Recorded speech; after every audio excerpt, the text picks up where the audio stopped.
investments and pivots during pandemic, BioTech and MedTech.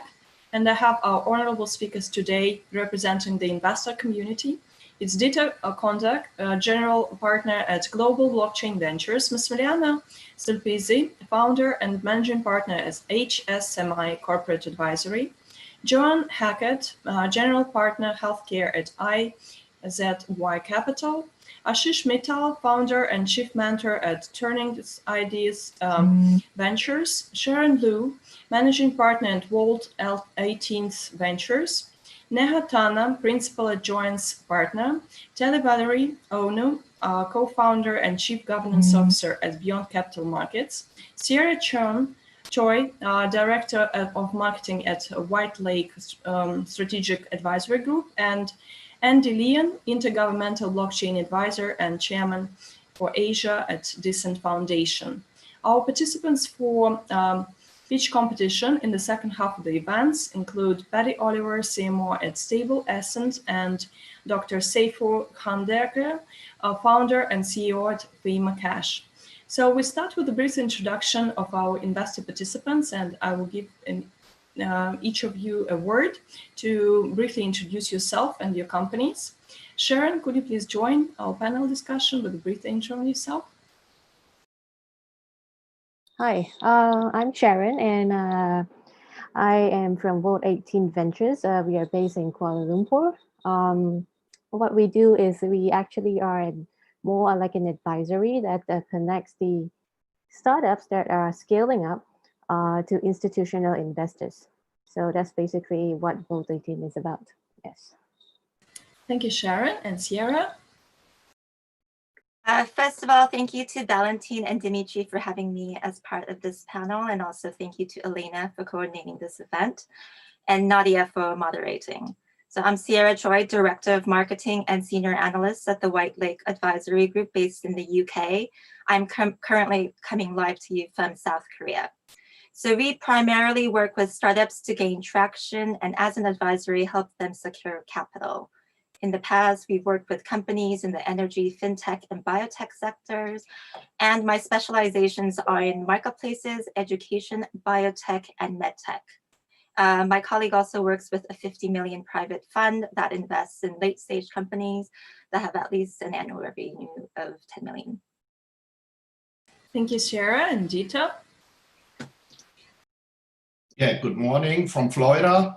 I'm the general partner of Global Blockchain Ventures. We are a blockchain-focused venture fund and investing in blockchain-enabled application in healthcare, IoT, AI, and other.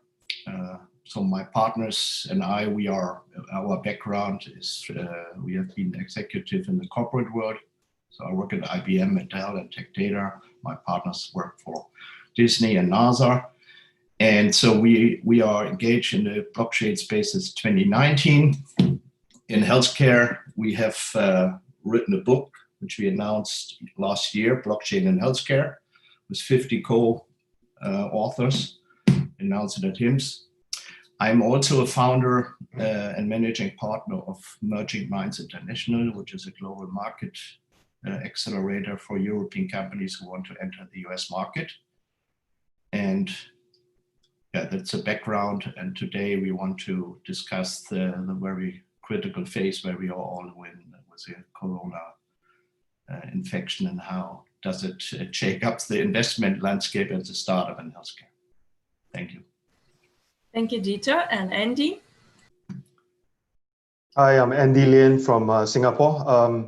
I usually base myself overseas in Japan and South Korea, but right now, I'm based in Singapore because of the COVID. So on a more personal basis, I'm actually an intergovernmental advisor. So we give advice to government on a personal basis and also on a more intergovernmental level. So I give advice to 22 countries, and we look at how we implement blockchain. And on the side, I'm a private investor that has been placing a lot of different funds and companies together for the past 10 years.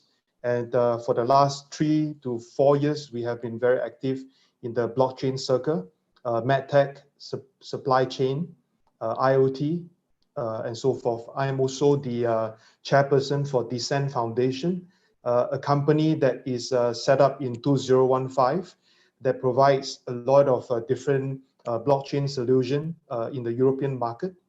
And happy to meet all of you. Thank you, Andy. And Massimiliano? Hi, this is Max. Massimiliano is too long, understand? So Max is perfect. I mean, I'm the founder and managing director of HSMI. We are pre-tech with M&A and venture capital boutique. So we are pretty much agnostic and we work on behalf of many startups worldwide. I'm an angel, again, investing broadly in all sectors from hardware to software.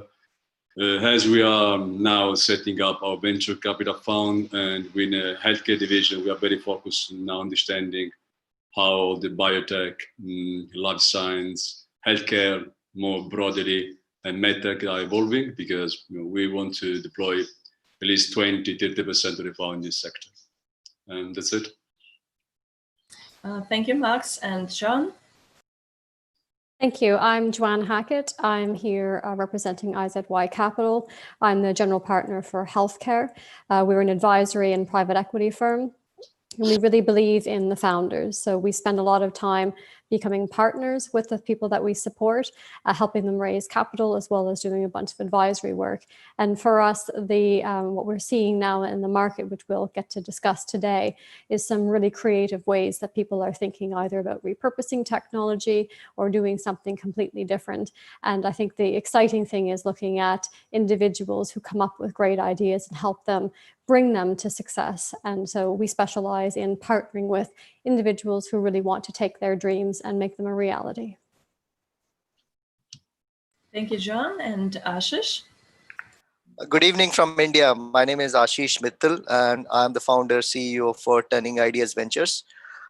We are an early stage fund and a venture studio. So broadly, what we help is partner with founders and co-build with them. So massive talent in India. So the objective is we get onto with the founders, do the ideation, validation, and help them create the first set of MVPs or prototypes which can be funded. Apart from actually putting money, we are basically domain agnostic, but we pretty much work a lot on health tech and medtech businesses globally. So a lot of global founders reach out to us for partnering with the product development as a venture studio. Thank you, Ashish. And Neha? Yeah, hi. Hi, everyone. My name is Neha. I work for Joyance Partners. I'm an investment partner at Joyance Partners. We invest in the US, Europe, and Asia.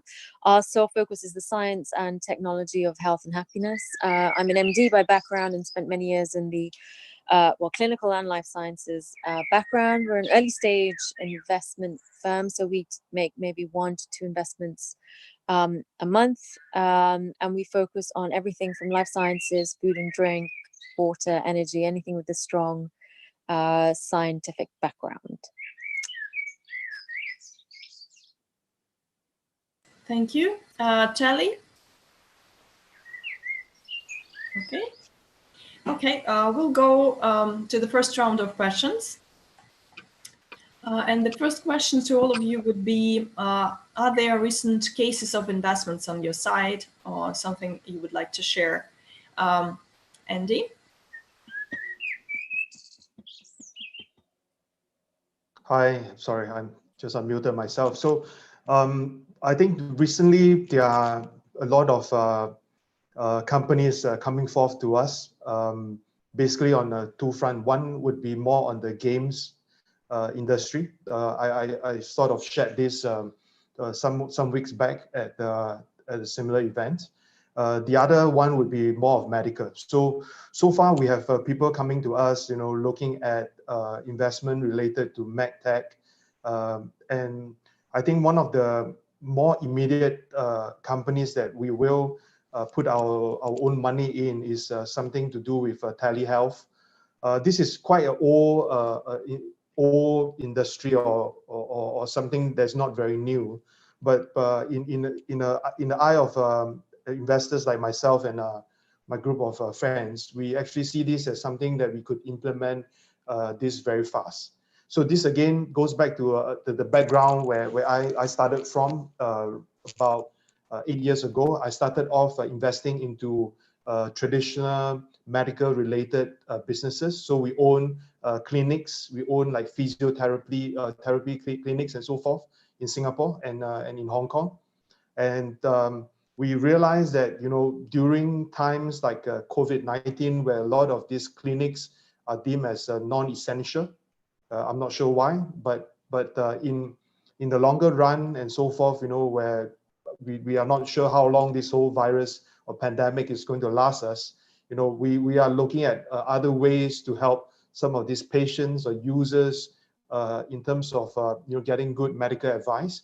So one of the companies that we will put our own money in will be on a more telehealth related.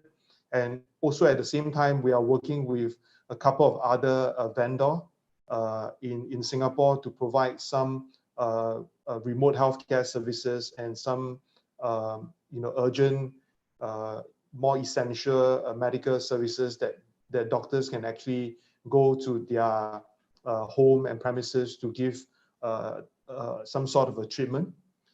So I think for us is fairly straightforward. As an investor, we want to see some good money churning out from these current times, and we have been very practical in a lot of our approach in terms of investing into companies.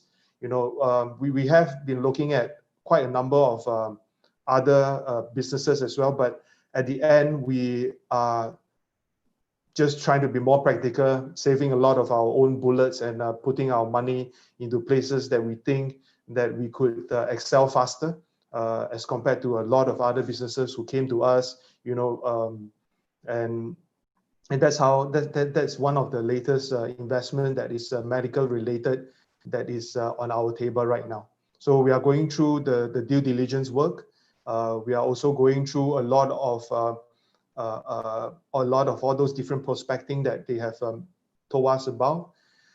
So to us, it's quite a good go ahead, and we love to be angel because we put in a good amount of money to get back a better return if possible, from startups that are very much inspired by their own mission and also very passionate to push some of their ideas across. And another thing that I want to also put forth is that the reason why we also want to invest into their platform is because that platform itself is free from doctors. So a lot of all these ideas and so forth comes from users, patient, and of course, business person. They see this more from a business aspect, and they do not want a lot of other really strong medical professional to come in and give advice, because when they come into the picture and invest or give advice, there's always a chance of a conflict of interest. So the reason why we pick them out of the 7 projects that is already on the table is because they are very much independent and they have a very clear route to, for us in terms of investor getting our investment back. So that's what I want to share, man. Thank you, Andy. Sharon, would you share your case? Yeah. So basically what we've done is actually we just completed the deals that we were looking into in 2019 that flow over to 2020. And then when the pandemic hit, we took a step back just to evaluate the situation and to see what are the companies that actually needed help and whether the founders had a longer runway and things like that. We also watched the other markets as well. Our colleagues in China and in the US both reported that investments globally for the first quarter, this is statistics from May 25th, just this week, 30% of the investments has not, comparatively to 2019, the same quarter, investments are down by 30%. So having said that, I think we also spoke to, as an advisory, we spoke to quite a number of other investors in the market as well, and trying to gauge what directions are people heading to. Are they, stopping investments in things like transportation or hotels and things like that, because this is the hardest hit industry? And are they like pivoting to look into other industries? So yeah, I think in the very hard hit industries, a lot of people are looking to see how they're going to adapt to the new norm. And there's a lot of interest in medtech and biotech, because this is something that is in the forefront, and every single investor wants to see how they can help, and of course, how do they make money out of it. So there are quite a number of startups, I may say, that have kind of pivoted in that sense to sort of, there's like a healthcare startup which they were doing home testing kits and stuff like that. So they pivoted and they have started to scale up productions of COVID-19 test kits instead. So these are the companies that in the almost immediate future that we wanted to be part of, so that we'll be able to catch on with what's going on in the market. And the other thing that I actually wanted to point out is actually being investors themselves.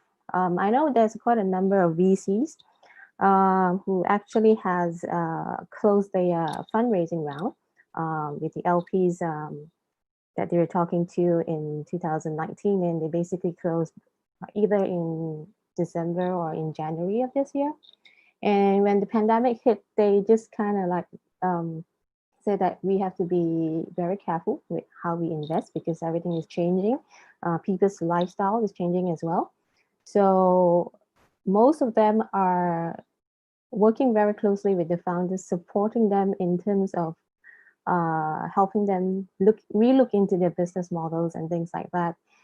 At the same time, they are still kind of like sitting on what we call the dry powder. They're not investing anything. And among ourselves, we have been discussing that when would be the right time. So nobody could really say when the right time is, because nobody knows what's going to happen next. But like right now, when most of the economies around the globe are starting to open up, I think a lot of investors will start looking into deal sourcing, the newer deals, and probably by August, like the third quarter of this year, they can't sit on the dry powder for too long, so they have to start investing. And I think a lot of things will be, if you're looking at a fund, how do you say that? Like a fund mandate, probably the mandate would have changed, because a lot of things that they thought were going to be profitable may not be profitable anymore. So they would probably look into things that are relevant, and what's in the new lifestyle of the people, and what's the new norm. Yeah, so in that sense, I think, yeah, that sums up what I wanted to say. What are the investments that we have looked at? There's also another thing, like we were actually looking into the investments of a data center, which uses AI and supercomputers back in 2019. And we were closing this deal, and they had to pivot as well, even though that their business model were very good in the sense that they were building supercomputers in the data center. But most of it were now used to research in biotech researches and things like that, rather than what they initially were planned for. Yeah, so these are some of the changes that we see happens in the startup right now. Yeah, that's it. Thank you, Sharon. And Dita, would you also share if there are recent cases of investments? Sure. At GBW, and also together with our partners, we are focusing on global collaboration. So we are partnering with a lot of global ecosystems in the healthcare space. And based on our background that we are living in the US, but come from Europe and other places, we have to get the highest return for our investors and the most value for our startups. We connect and collaborate startups with corporates, because we are all serial entrepreneurs and corporate executives, so we have the possibility to get to high-level people at corporates, which could be an exit in the future, but also could get innovation from our startups to get pilot installation. So some of the, and then we like to connect with other healthcare VCs and ventures. And so one of our partners just announced and started a new healthcare fund in Europe, which will be about 100 to 150 million euros. They are based in Germany and Switzerland and focus on healthcare. And we are then taking the investments from Europe and have two partners. One is in China and one is in, we are representing the US and bring and help the startups to scale after they, of course, have created traction in their home markets and scale then to the US and to China. And this is what we like to build global companies, even out of Europe. So our latest investment in GBV is Consensus Health. Consensus is a spin-off of Consensus, which is the largest digital health ecosystem for the Ethereum platform. So one of the founders is a founder and CEO, has been at Consensus, and we put a spin-off together to build a very large ecosystem for healthcare. And we invested during the Corona virus pandemic situation. We are also partnering and connect two big healthcare digital healthcare ecosystems. In one of the biggest in Europe healthcare clusters, Medical Valley, headquartered in Germany, surrounded by corporates for IoT medical devices, which they collaborate, but there are research partners, there are universities, there are hospitals, and we connect them with our own medical cluster here in Florida, which is a medical city in Orlando, which is also connected to the Space Coast for healthcare in space in the future, and then also to Tampa. And we collaborate these two clusters and help them to get together with universities, research, corporates like Siemens and others, pharmaceuticals, and foster and invest in healthcare innovations to fix global problems. So we think that's a powerful setup and it's necessary. And so the corporates, as we all know, they need innovation because most of the big corporates are not innovate anymore. And we bring, and the startups which we invest in and which we support, they need customers, they need larger hospitals for their pilots. And this way we can get the best out of two worlds. So we think we get a lot of applications at the moment during and after the Corona from total new world. And there was a nice article, one from a guy in, I think it was from Pittsburgh, writing about that the whole digital health will move into, he called it the healthcare Amazon moment. So telehealth is huge, and this is why we like Florida, because as you know, we not only have the most older population 6 months of the year in the winter time when they move all from the north to Florida and gather in their retired communities, and during Corona, nobody could get out. So we have a community in North of Orlando with 50,000 people living there, 65 and up. So telehealth will be a big where we will invest in looking at the best potential customer client startups. We think that virtual care will be big, supported with AI and other technologies. And this is where we are looking at the moment. So we just brought a company from England to the US, company called Vitabeam. They have created a system where, as we all know, there's a lot of food waste, and food is when you go to a big retail store or fresh food, or even in food plants, there's a lot of waste because of bacteria and mold. So this guys from England startup has created a system where we get all the bacteria out of the food, and the food can be 2 or 3 days longer on the shelf. So this kind of innovations we like. So we get companies out of Switzerland, from Italy, from France, from Germany in the moment, which we are analyzing on-demand diagnostics for atrial fibrillation, included with wearables. We get companies who are creating very small portable CT scanners. We have a company from Finland who has a pre-diagnostic diabetes prevention and using thermal imaging technology. So a long list. And as we are a young fund, we have to invest our money. And the trend is that the bigger fund are watching their portfolio companies and look, what do they have to invest to follow on investments? But the young funds, and I saw that we have about 10 to 15 new funds started the last 12 months, which are 150, 200 million out of Europe, different areas, but most of them are also looking at healthcare. And they all have to invest because our investors and LPs expect from us that we invest their money, not keep it in the bank. So that's good. It's a time for young funds. Thank you. Thank you, Dieter. And Max, could you also share the cases of your recent investments? Sure. I mean, I think talking about healthcare, medtech, medical devices, life science, biotechnology, we are living probably the most fascinating time ever. We are speeding technology so much, where we take in 1 year, we're doing what probably could be done in 20 years.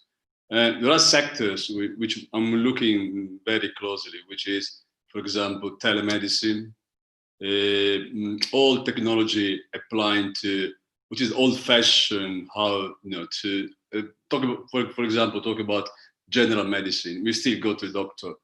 We still need to get out from home, regardless of COVID. This kind of stuff, for me, makes no sense anymore. But you should be able taking your device and talking to your doctor 24 hours. And I do believe, for example, that there are part of part of the medicine and even general medicine where we can absolutely doing with AI, machine learning. So, and this is very fascinating. I mean, I love it because we can somehow democratize the health, that it's very important. And also when it comes to biotechnology, for example, I mean, I'm an angel, I'm not doing any bio investment now. Also because, biotechnology, it's very capital intensive. So, you know that, if you start today, you have a lot of money to follow up with this guy. But we've been talking about vaccine for the last 3 months. Every day when I wake up in the morning, we talk about vaccine. And what really fascinating me now is the RNA technique. And why? Because again, this kind of investment takes forever. If one day we should pay attention a lot to this kind of stuff. If one day we can create an RNA vaccine where it can be universal vaccine, we have done the job. We don't need to spend any more 10 years, millions, billions. And of course, we're losing life because anytime we are late, we lose millions of life. There is nothing to do. And COVID is just an example. So COVID taught us a lot. We are behind the curve, much behind, where we are very much behind the curve. And we need to speed up.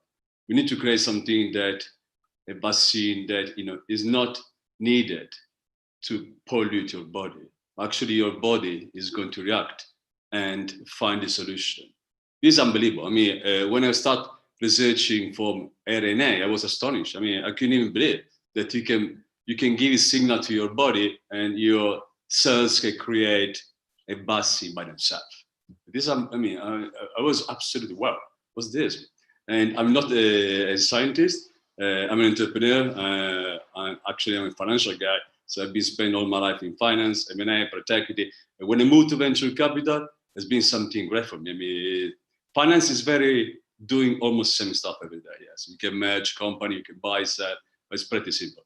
When it comes to venture capital, it's much more fascinating. This is where today, yes, it's very sad because too many people are dying. But in terms of technology and technology applying to medicine, healthcare, whatever it is, it's unbelievable. And I've seen so many projects in my life.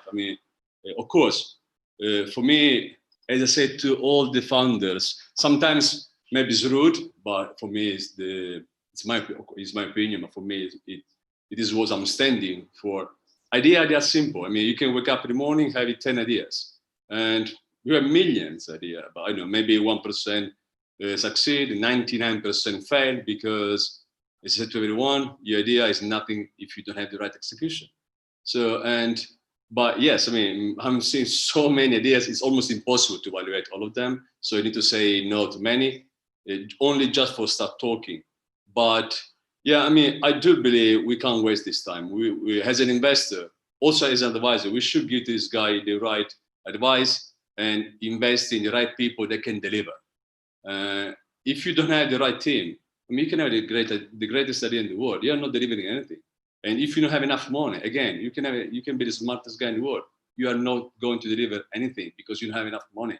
You can't twist, you can't change, you can't do anything. That's the point. And as I said, told the guy, that's a great idea, but if you have enough cash in your account, then you can start changing and adapting your business model, which can be written and followed, but has to be changed probably on monthly basis. You can't go anywhere. This is why the big guys succeed, because they have too much money and they can make a lot of mistakes and still surviving. Amazon, Uber, all these guys. But coming back to medtech and biotechnology, yes, I mean, hope we can start investing in 2021. COVID has been quite tough in terms of fundraising, very tough. We had to stop completely for 3 months. But I decided to create the venture capital fund because I'm very much in healthcare, and I do believe investment can be just invest the money, get 3-5 times, and that's it. Again, it's not simple, but it's not enough. For me, for example, we decided to invest 20-25% of the fund in healthcare, 20-25% of the fund in e-learning, all comes to education. Because I do believe if you invest in healthcare, you give back to the people, regardless. If you invest in e-learning, you give back to the people, because I do believe we need, in any way, to democratize health, and education. Yeah, that's it, what I'm doing. I'm talking to a lot of guys. I'm not investing as an angel now because I'm still watching and see. It's been a very tough time for 3 months, and we need to understand where the market is going. And also, when it comes to biotechnology and med tech and telecommunication, delivering medicine, I mean, they are all absolutely overvalued for me, because yes, today, this guy, they're getting 20, 30, 40, 50% up valuation. We are trading 15, 20 times revenue. This is absolutely too much. Also because we don't know where we're going. So if you're investing today with a market cap twice, maybe next year the bubble is going down and will bust a little bit, and you don't have enough done. So yeah, it's a very fascinating time in terms of investment. I do love it, although I'm still home and locked down here in London, beautiful city. I can't see anything now. And yeah, I mean, I'm very positive in terms of where we are going. But of course, we've done nothing, and we need to do a lot with helping this guy, invest in the right guy, because that's the point. We need to invest where are the right funders, and not only the right idea. Thank you, Max. And Teddy, could you please introduce yourself and share with us some recent cases of investments on your side as well? Hi, I'm Taliano. I'm actually based in St. Kitts and Nevis, so I guess I'm the only one here from the Caribbean. So I represent 2 firms, Beyond Capital Markets, which is a digital market financial alternative investment company focused on digital assets and specifically financial market infrastructure. And then I'm also the managing director for ProHouse Labs based in Miami. It's fintech and wellness incubator. So my role, what we're seeing now, especially in the area of alternative investment, obviously in the last three months, ever since the pandemic, we had already started focusing a lot in the area of wellness and different tech around wellness. So we already started to see a trajectory and an emergence of solutions that sort of solve problems, and a lot of the solutions end up kind of intersecting with finance. So a lot of insurtech applications, which is needed. And then we've also started, ever since the pandemic, we started getting requests for companies who are doing contact tracing, especially. And very specifically, there's really an opportunity in a little bit more R&D, but around the area of testing. So these are the trends we've started seeing.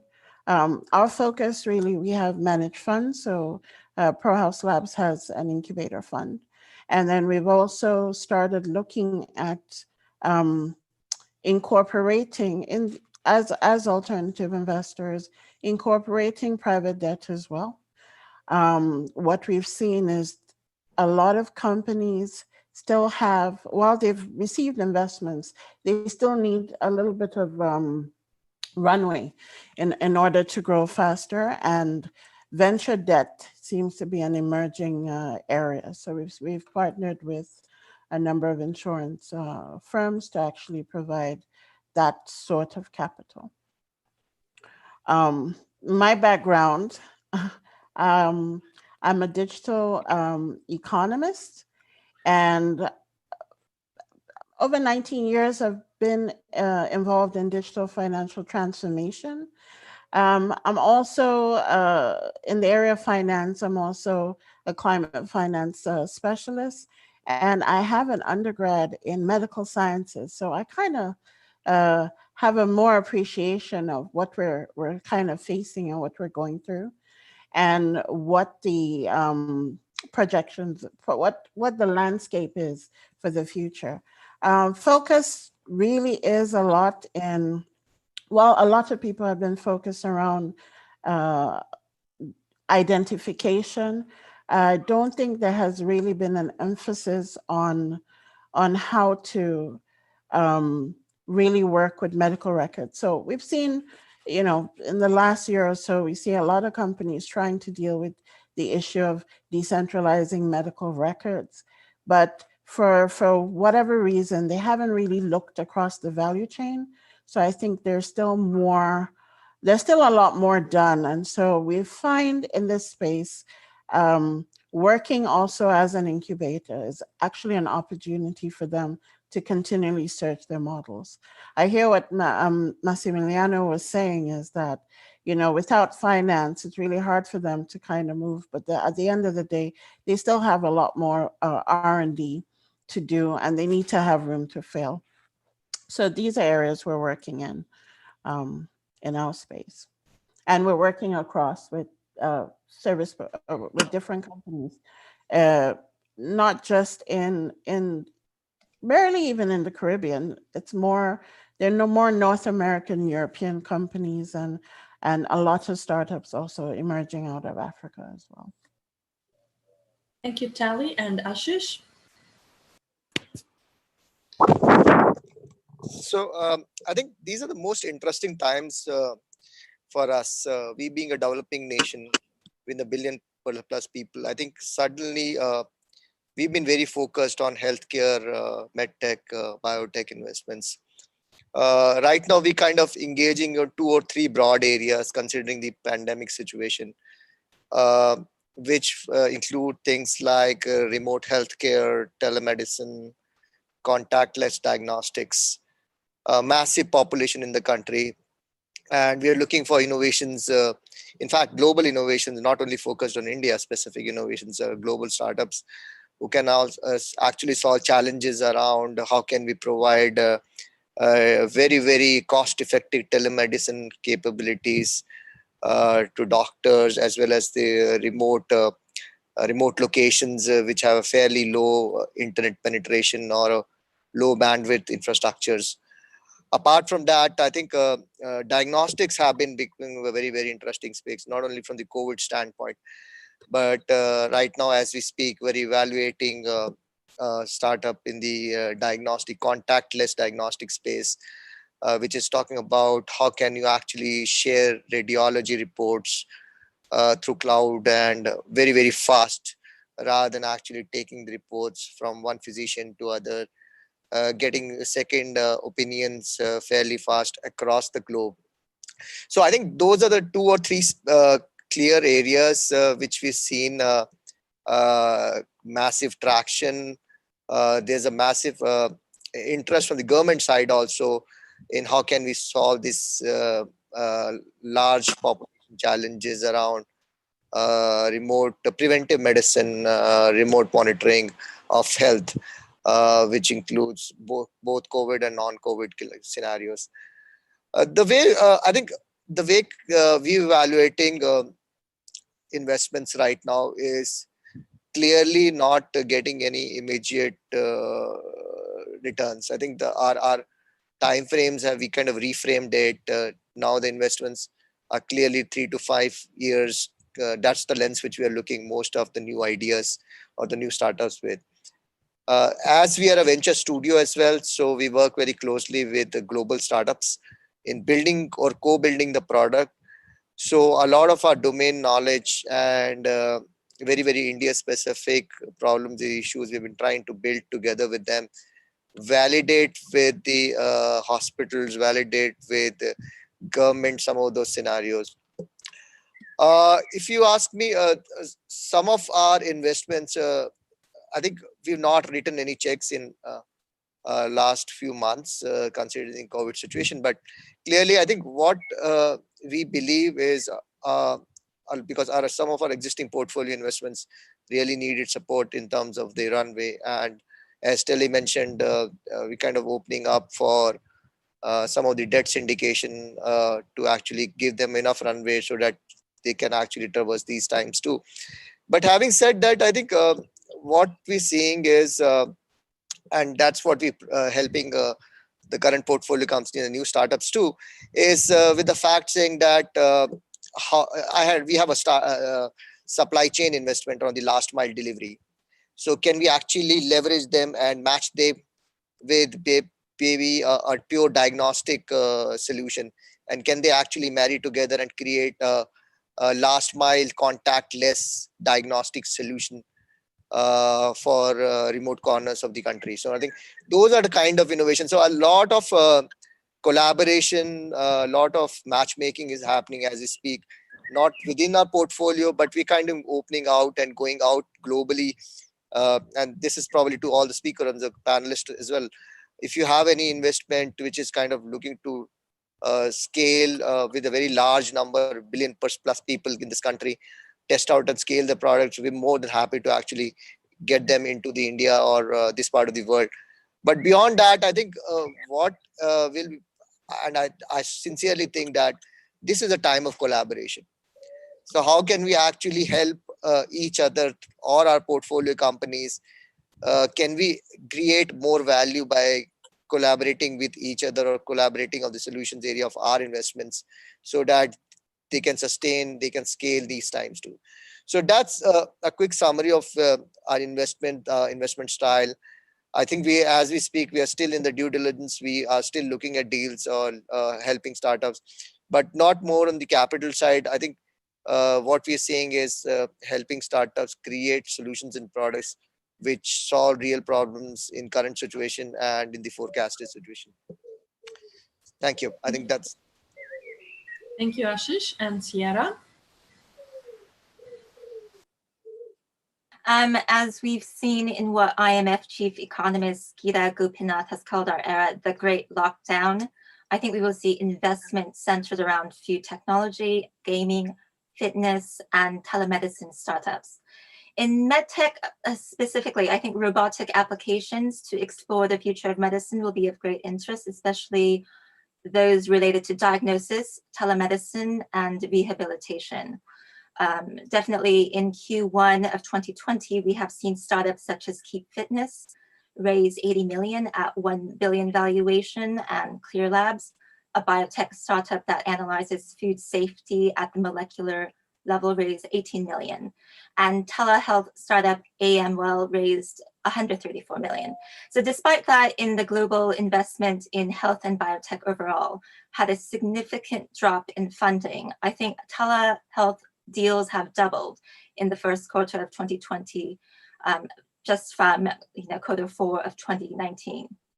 I also think another sector that we find compelling are biotech companies that specialize in water waste recycling. One of the underrated projects that the Bill and Melinda Gates Foundation invested in more than a decade ago was recycling wastewater, especially in the development of high-tech toilets. And one of the biotech companies my colleague works with is based in Africa in the treatment of wastewater and distribution of water. Obviously, water is one of our greatest resources, and the companies that are able to successfully recycle wastewater for mass distribution, I think, will dominate this sector.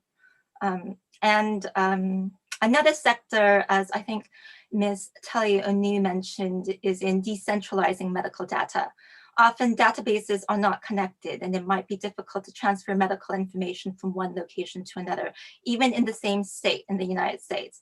And I think companies that are able to utilize biometric data in order to immediately access medical information will become the future of how we actually access data. Currently, with companies such as Twitter and Facebook leading the trend in remote work and allowing their employees to work from home permanently, I think in this great lockdown and even in the post-COVID-19 era, investments in these sectors will continue to have a rising trend. Thank you, Sierra. And John? Thank you. I think the biggest things that we're seeing is obviously if you've invested in companies that are in a sales cycle, that's actually a bit of a sticky thing at the minute. So I think a lot of firms are really putting a lot of resource in to try to help these companies kind of bridge the gap before they can obviously get back into a sales cycle or to do something different in the company. So we're seeing quite a lot of work in that area. But where we see some quite interesting things is, as Sienna pointed out, there are lots of investments currently happening in fitness, in food, and in gaming. But from a healthcare perspective, if you think of that, all of those things do have application across healthcare as a whole. And I think the biggest thing that this pandemic is actually highlighting is the fact that we all as citizens want and demand very high quality healthcare. And one of the underpinning facets of that, which was mentioned by many of the panelists, is the fact that data is at the heart of all of this, all of the different choices that we make and all of the choices that our healthcare practitioners make for us. And so being able to bridge that gap between things that are collected on our Fitbits, data that's collected at GP surgeries, or data that's collected at a cancer clinic, how can all of that come together to actually provide a more seam-free solution? And many people in healthcare systems often say, I want to solve a problem. I don't want you to give me a new problem. And so the problems that are needing to be solved today need to be COVID-proof. So we're seeing investments in things that aren't just going to be around for the next 6 to 12 months, but they're actually going to be here for the long haul. And again, this comes into the things that are usually actually not that sexy, unfortunately. So I always refer to it as the plumbing. So how do you actually build data lakes? How do you build various ways to federate data? How do you do that kind of stuff? And it sounds very boring on the outside because you don't see a widget or a gadget or something quite fun. But actually, those are the things that are really going to catalyze and change the way that healthcare needs to be delivered going forward. So it's quite refreshing to see that citizens are taking a slightly different approach on data access, and data sharing, which is actually going to fuel these companies that actually have these really great ideas. And I think we're also seeing a lot of companies that have great solutions in a different sector realize that it's hugely applicable to the healthcare sector, and they can actually pivot into that quite easily. So these companies that have done various aspects of remote monitoring, not necessarily for people, not necessarily for gait analysis or various things like that, but they were doing it for a completely different sector, they can now actually turn that innovation into the healthcare sector without actually differentiating much in their company. So they are also COVID-proof in the sense that while they have a sales cycle for the product, they can actually repurpose that in a slightly different way and sell it into a different environment. So we're trying to support as many companies as possible that are trying to look under the hood and try to see how they can actually change some of the plumbing, if you will, to be able to make some innovations actually last for the long term. Very well aware of the fact that we are in a pandemic and we do need to be addressing some of those issues today. But but for the companies that are starting today, unless they had a proof of concept, it's actually quite challenging for them to get up and running straight away. So we're spending a lot of time on helping those companies that have a larger perspective with respect to looking down the line a little bit longer and helping them to actually get their products and services ready to be able to be launched into the market. And again, going back to what colleagues in the panel were saying previously, we need to think about this as global. We can't think about this as small healthcare systems around the world trying to tackle it, or small pockets of America or small pockets of Europe. This has to be thought of as a global challenge. And yes, many of the small companies that we work with obviously have a very pointed solution, but how can we, and I think the responsibility does lie on us, how can we have better relationships and collaborations with others that can actually help us get those products or services transferred to different parts of the world? So I think that what we're seeing is a slightly different approach, both from investors wanting to look at that value add, that pipeline in a slightly different way, and also supporting companies that are actually looking post-COVID and also looking at doing a little bit of the heavy lifting and perhaps the non-sexy projects that are actually going to revolutionize healthcare the way that it is needed. Thank you, John. And Neha? Yeah, hi, thank you. And thanks for everyone for their comments. So I guess in terms of the question of recent investments and changes, I'm going to answer the question from sort of two angles. One, from sort of a healthcare industry perspective. We've been focusing on health for a long time now, as well as sort of other areas of well-being.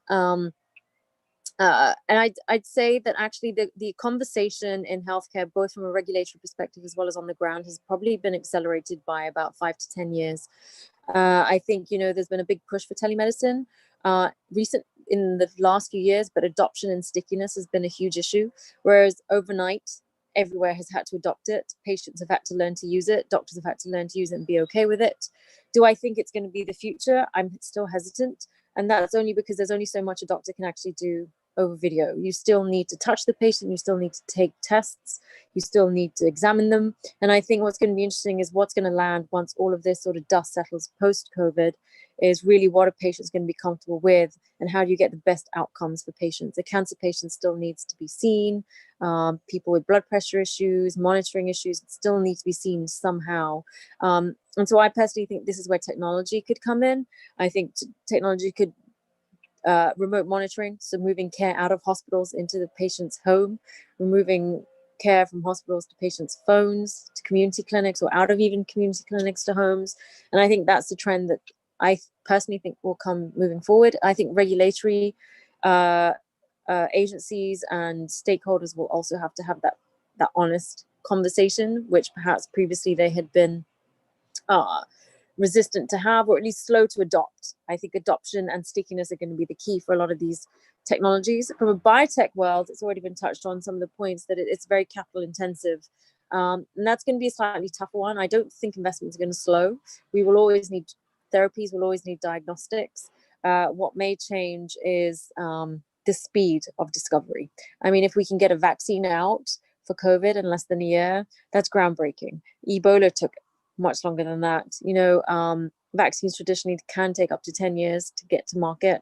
And if we can get a vaccine in COVID in less than a year, then that's going to change the conversation globally. To points that I've made earlier about collaboration, yes, I think investors and healthcare industry can come much closer together. It's traditionally been one of the last industries to be disrupted, or at least slowest to take it on. So from an investment strategy point of view, we have over 200 healthcare companies, including life sciences, diagnostics, all the way through to digital health. We also have food and drink and nutrition and alternative proteins, and water and education, but particularly in our health. I apologize for the noise. That was a little bit unexpected. We've actually seen 23 up rounds in sort of Series B and C, and we invest at the early stage. We invest sort of pre-seed up to Series A, and particularly in healthcare companies that have been innovative and got business models that will withstand the COVID crisis. I think that was a point that was made previously, that it's not just a short-lived strategy, it's a strategy that has foresight and will sort of manage patients moving beyond COVID. Those are the ones that have gone on to raise Series B, Series C's, and have had the over 100 million valuations. I definitely think this is a place. I think fitness and wellness is suddenly going to become a hot topic. My only concern is, will there be a buying frenzy, and will that drive valuations up? And then there'll be a downturn because actually it was everyone just sort of acting more out of fear and not really looking at the tech and the science. But that's yet to be answered. But I think we should watch it closely. And actually, in terms of investments, we've made 5 deals in the COVID era, not necessarily COVID focused, but we've seen really strong startups rise to the occasion, and perhaps the weaker business model startups or the weaker founders have sort of taken a break, taken a stopgap. And so actually the quality of startups in terms of investments for us has been incredibly high. And that's ranging from the US, Europe, and Asia, not just in one particular continent. And one last point, I think the way that the industry is going in Asia versus the US is also very, very interesting. I think insurance has a big place, and they've been a lot more innovative in the Asia region, and in the US, it's just been very interesting. There's been a lot of noise, but there's been slower uptake in Europe. But again, I think that's going to change in the next few months, and it will be one to watch. So yeah, thanks. Thank you, Neha. And we just have a final highlight before we go to pitch competition. Just a couple of key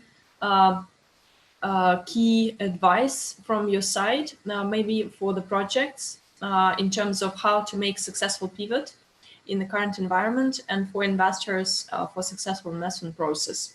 So just in a couple of highlights, probably Max, could you share?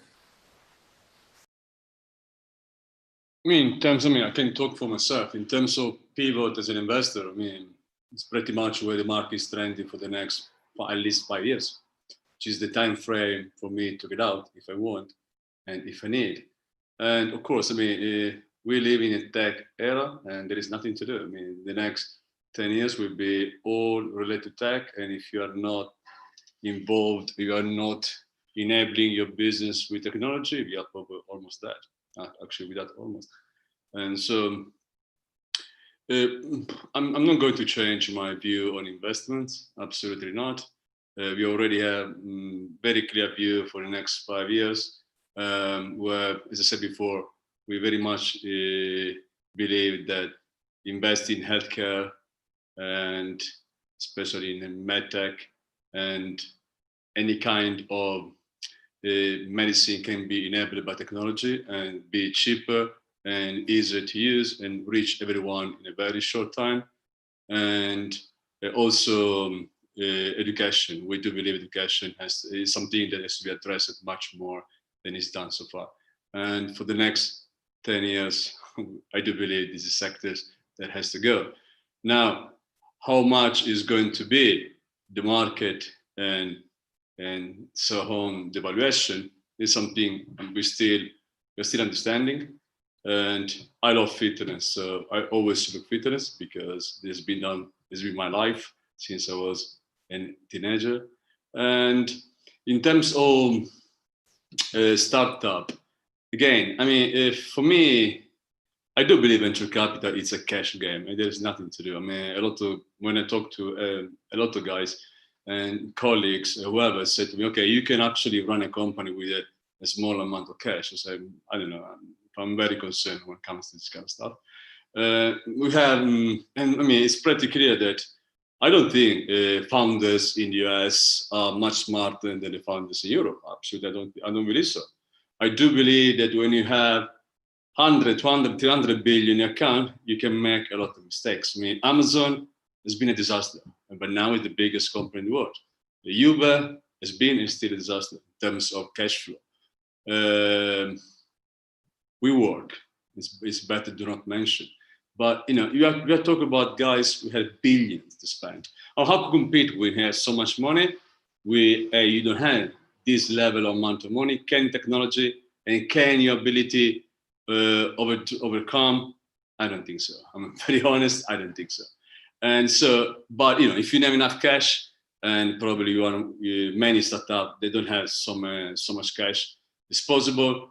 You need to very much focus on be very meticulous how you spend the money. For any penny you're spending, get at least 5 times back.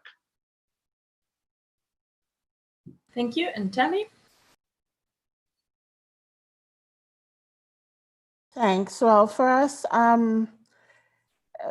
just to echo what my colleagues are saying, opportunity in medtech is really significant.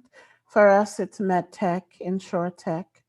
An area that people don't really look at is really regtech, because we're really looking at opportunities in the transformation of a traditional health sector that is really heavily regulated. So that means there's going to be a heavier emphasis on data protection, and being able to maneuver between data protection and sharing is going to be an area of focus. So technologies around that area will definitely be something that would grow and is critically important. Infrastructure, I think I heard from our colleague in India that says, one of the things of reaching the last mile is the infrastructure. So there is going to be an opportunity in terms of supporting the actual backbone that provides internet access. So innovations around there is something we're looking at. We're also looking at innovations around infrastructure, another layer of infrastructure, such as the cloud, as well as security. So because we also dabble into digital assets, we're also looking at custodial solutions, because definitely custodial digital custody solutions merged with healthcare can actually provide extremely secure data protection. So these are areas we're looking at.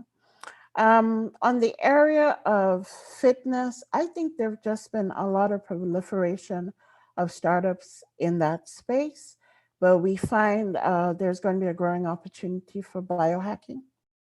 So this is an emerging trend, and we're looking at startups that are kind of doing things differently. Digital health, but also specifically focused on medical devices and digital health devices, especially for not just preventative care, but for personal patient managed care, is something that is growing. We've already seen existing companies who already had proof of concepts pretty much are doing pretty well right now. Things around trust is also another thing. Issuance of certificates around your health status, if you've taken a COVID test, and if you're free, because in the region where we focused heavily on tourism, so you're going to find that people are going to have to travel with their digital health certificates now, and being able to prove it. So pretty much along the value chain, I would agree with Massimiliano in terms of education. In order to facilitate any transformation, education is going to be a big area of opportunity.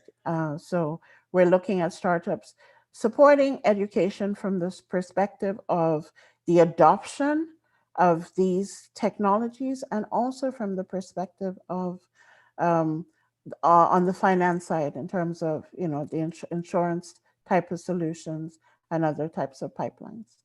So it is a wide area. I must say it is going to be a whole new value chain, but it's a value chain of opportunities that can definitely allow them. So my last thing is, my advice really is looking at those industries that were pretty much extremely high touch and kind of moving them into a more remote, low touch space. So those are the opportunities we kind of look at as part of our thesis. And of course, financial infrastructure. Thank you. And we go to our next session of pitch competition. Buddy, are you ready? I am. Can you see me? Yes. Yeah. Could you turn on the camera? Okay. There we go. So you have your 5 minutes to go with That's sharing. All right, let me share my screen right now. Hold on 1 second.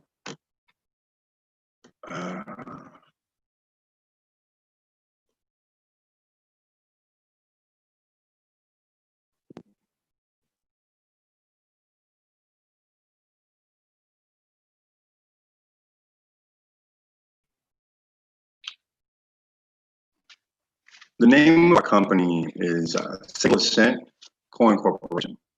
And I'm just going to go through a couple of slides. And first of all, I'd like to say thank you for the panel.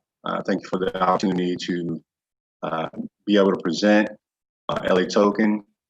We're going to be a part of LA Token on June 15th, so this is very exciting for us. So I'm just going to go through a couple of slides. So one of the problems, well, let's start off with the problem. The problem with Black Americans and global Black communities. Globally, Blacks have the highest population of unbanked. Black Americans have the lowest capitalized business funding.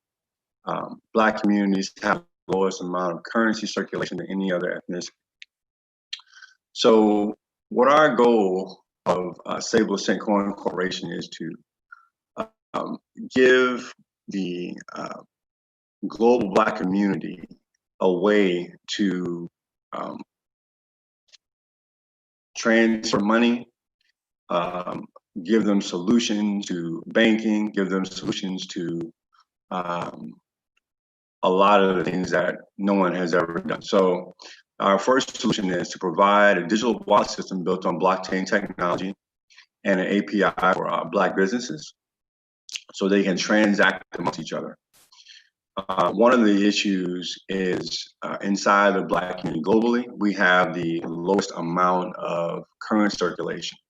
So amongst our population, our businesses and consumers, once they spend money, it leaves the ecosystem. So we designed an API for Black business so we can circulate that money. StableCent is a global online platform that creates opportunities in exchange for stablecoin in global Black communities. One of the things that we're doing is on a grassroots level, we're going into communities, going to nonprofits, going to reach out to all forms of entities and allow them to use our coin and circulate our coin amongst. Our emphasis is positioning our token in major Black communities and countries, creating an elective economic system of employment, generating liquidity of all products and services. As you know, a lot of countries around the world have a lot of resources. They have a lot of minerals, a lot of tools, a lot of things, but they're not able to transact. They're not able to move currency. So one of the things that our focus is to allow them to move currency. So let's talk about the strength of the Black American and African markets. You can kind of see right here. In 1999, 1.5 trillion, but currently we're spending, the Black population around the globe is spending $5.3 trillion. But that's not reflected when you look at investment, when you look at business ownership. It's not reflected in the amount of things that production. So what our company's goal is to, let's try to help the Black population around the world circulate that money and bring that money back, create opportunities for Black investors, create opportunities for businesses, create opportunities for education and so forth. Our business model, we are launching the SAC1, which is a digital currency on LA Token, June 15th. And the other aspect of our business model is a SAC wallet and prepaid debit card that transacts with an API, okay, that we're using with our Black business owners. How does technology solve problems? SAC1 is a digital token, a blockchain that will be available to exchange on all platforms and all websites. The SAC wallet, okay, is going to be used by business owners. And one of the distinct features about our wallet system is it will allow Black business owners around the world to find each other. So there's a registry. So when someone goes on our website, someone has a wallet, they can register their business and they can search and they find other businesses that are synergistic with their business in order to find them anywhere around the globe, and they can transact with each other inside of our digital wallet. And what happens is our API is designed to create a circulation in our global ecosystem, allow businesses to accept our currency. Other tokens and other platforms. Obviously, there's Bitcoin. There's other Black currencies out there. Acoin in Africa. Probably our biggest competitor is PayPal, a payment remittance company, because that's what Sable Ascent is that we're a company that transfers income back and forth around the world. I have a story for you. About 2 weeks ago, my business partner needed to send money to a family in Jamaica, and it took him literally 3 hours to find somewhere that he could send the money to Jamaica. And you talk about old systems that are archaic, that need to be disrupted. It's so hard to send money to certain areas of the world. And what our system will do is we're just going to make that a lot easier, like streamline, and make that a lot smoother. Why we're better with token exchange with other tokens of all products and services, Black community. One of the things that we're going to do is we're donating 2% of all corporate profits to nonprofits. Inside of the wallet system, nonprofits can also sign up for free, and they can link and connect themselves with other businesses to get donations, to get notoriety, and so forth. Our marketing plan, we have a 12 and 12 global mission, in which we are going to go to countries, talk about the mission. We have hundreds of businesses that are on board with already. The National Chamber of Black Commerce has 100,000 businesses in its directory. They have agreed to work with this to implement own strategies, to implement distribution of currency inside of their businesses, companies like Hype Magazine. One of the things we're doing, we have a social media campaign going out where we have over 10 million followers as far as with our businesses that have agreed to work with us, distribute to their population of people who are on Instagram. Moving forward, we're launching our API to connect business around the globe in about 6 months. We have an affiliate program that we're launching in historically Black colleges. We have global partnerships, token ambassadors in each country, which our reach is up to 250 million. And like I said, our first launch is going to be June 15th on LA Token. This is our core team. We have individuals with years of professional background, IT, leadership, blockchain technology. I can talk about this page for 20 minutes itself, but just wanted to show you. We just don't talk about it. We have gone around the world and we have met with tons of people all over the world and spoke at conventions. And this is my business partner and CEO of the company, Daryl Speaks.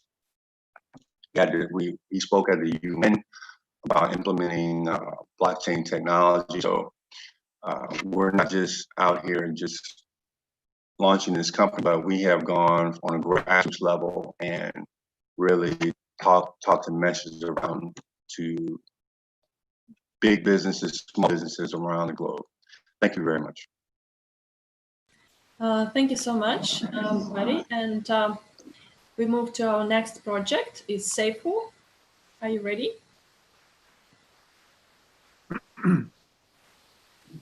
Yes.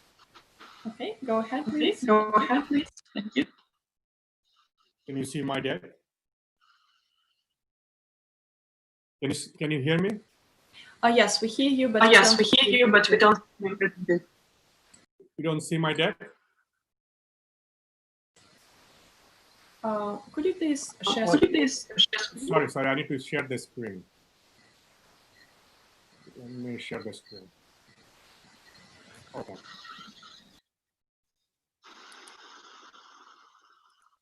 Using my screen now? Yes. Yes. Okay.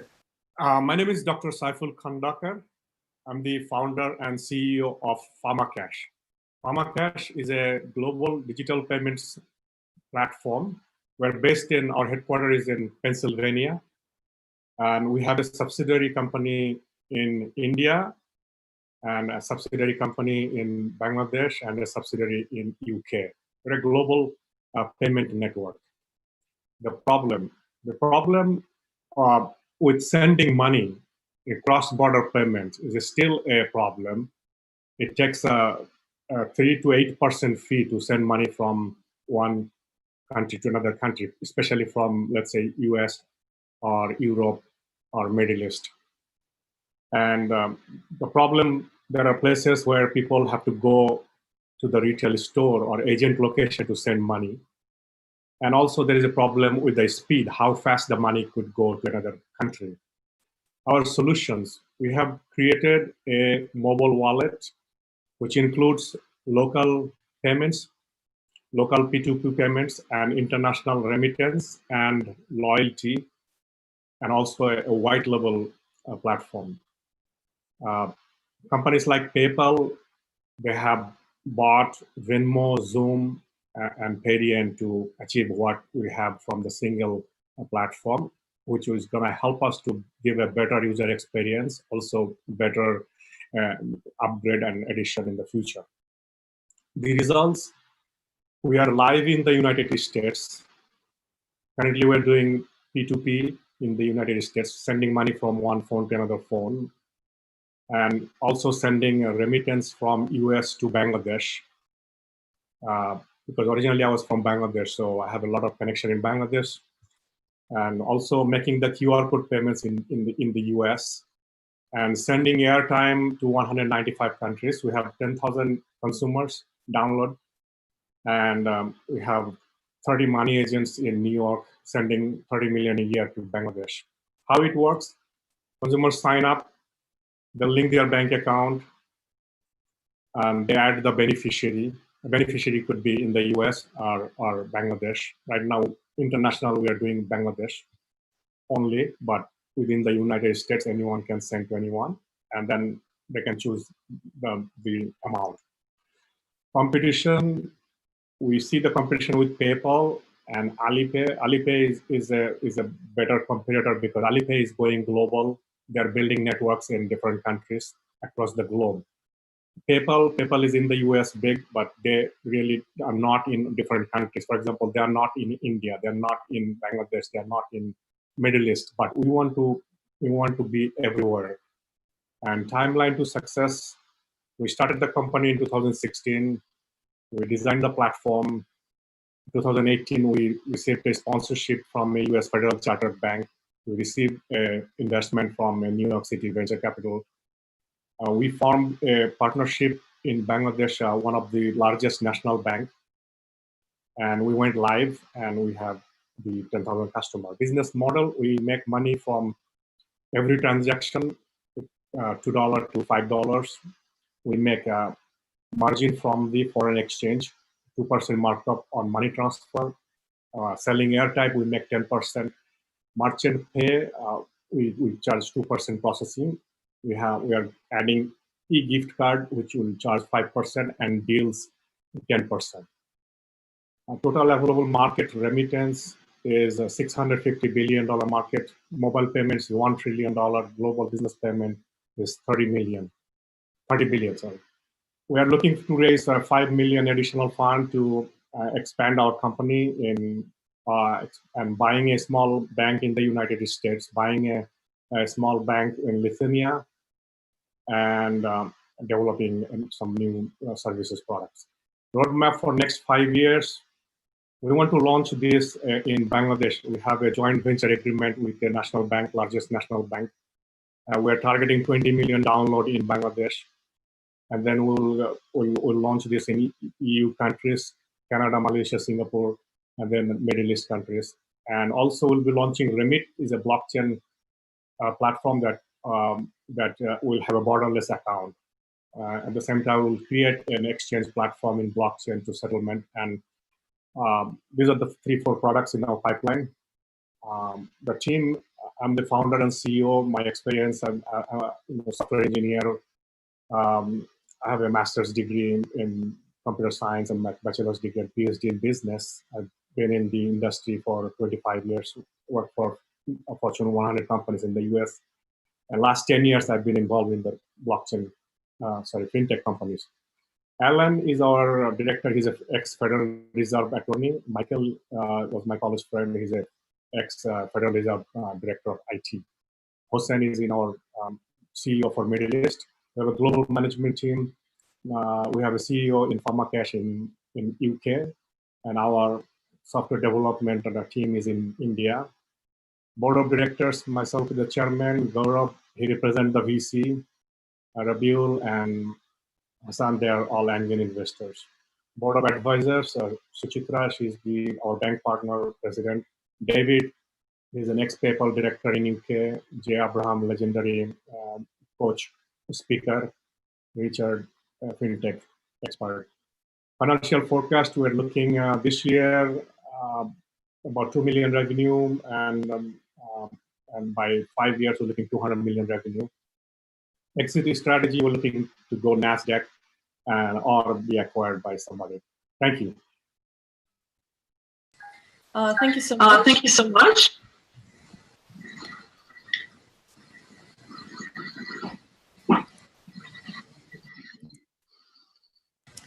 So I will continue with the Q&A session with our investor panel. So Sierra, do you have any feedback on today's projects? All right, so I have questions for both Mr. Oliver and Mr. Kondek. So Mr. Oliver, I'm wondering, for your business, are you creating a kind of credit union for sort of exclusively the other Black businesses using your stablecoin? And how does it differ from sort of a credit union, I'm wondering?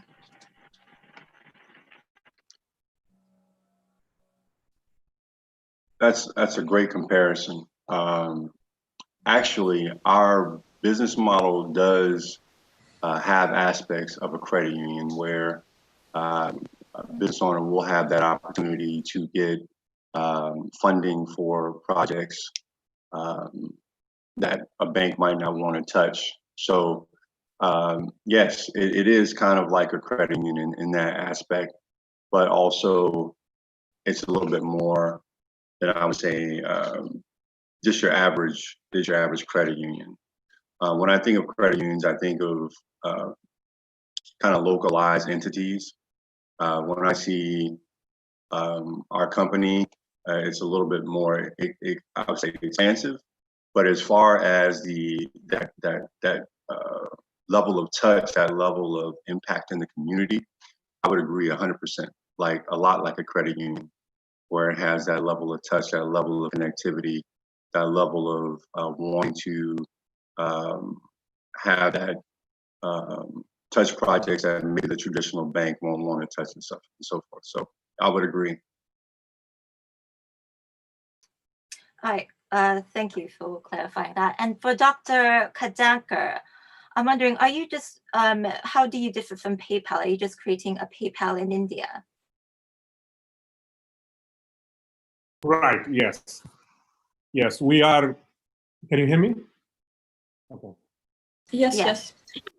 Yes, so yes, we are creating the network. So our next launch is in Bangladesh, which is the largest 160 million people, where they will be able to create the PharmaCash account. And so then from US to Bangladesh, it will be seamless. Sending money from US to Bangladesh is a wallet-to-wallet transfer with a single click. So the PayPal does not exist in Bangladesh, and people cannot create PayPal account in Bangladesh. So that's just one example. There are many, many countries in the world that PayPal, you cannot create PayPal account. And PayPal, the fees are too much. And so we want to democratize that. We want to make it seamless and available in different countries where they can create an account and then they can send it to each other. Okay, thank you. Andy? Hi, I have a question for the first presentation. I wasn't very clear. You kind of skimmed through your team, but I wasn't really clear on the experience of your team. What experience does your team have in the area of banking? I didn't see any explanation or a person who's responsible for actual transformation. And how are you going to deal with people adopting? Also, in your pitch, you never mentioned guap, because you're very close to guap coin. Great question. First, I'll talk about the team. My CEO and founder, his background is he was the president of the NAACP for the southern region of South Florida. So he's coming from the standpoint of really giving back to the community. That's the whole emphasis of a foundation of Save St. Coin Corporation. Now, as far as the other members of the team dealing with blockchain technology, our lead tech has 5 years in the technical space. He has multitude of tech certifications. Our other lead tech, Melba, she has over 15 years experience, and she's worked for Fortune 500 companies. Also, our influencers, we saw AJ, he deals with, he has talk shows where he has a reach of over 100,000 people that are globally in 5 countries. Myself, I have a series of financial licenses in the financial area. I also have a tech background myself. So as far as the team, we have all of that covered as far as different aspects of the financial being. Now adoption, I want to talk to our goal is to adopt on a grassroots level. We have token ambassadors in a multitude of countries around the world. We have token ambassadors, meaning we have people on the ground who are going to move the project forward, who have already bought in.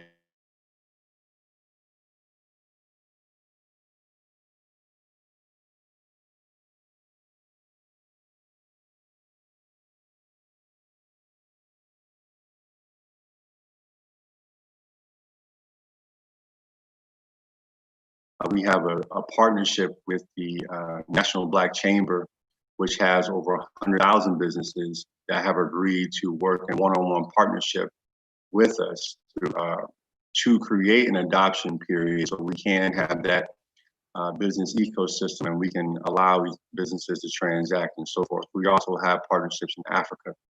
We have partnerships around the world that I didn't have the chance to speak because it's only 5 minutes. That will give us that opportunity to use our stablecoin, SAC1. Now the last question was dealing with Guapcoin. Guapcoin, I see them in the marketplace. I really don't. I knew they launched about a year or two ago.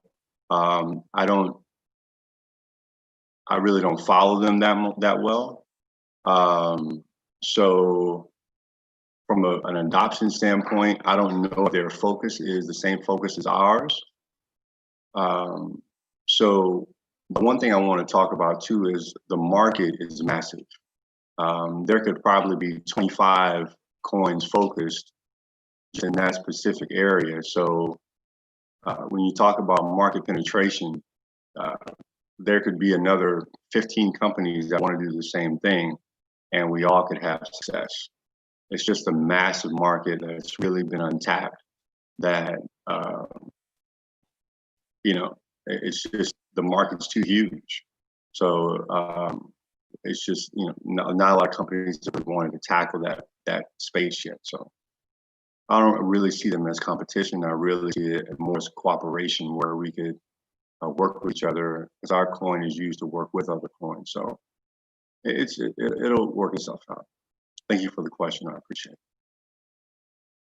Thank you. And Dieter? Yeah. Thanks again for the two pitches. I like them both. Our fund, beside healthcare, we think blockchain will play an important role in the future of fintech. So we have done some investment in fintech. We invested in a company called Mercury Cash, based in Miami and Orlando, focusing on crypto trading.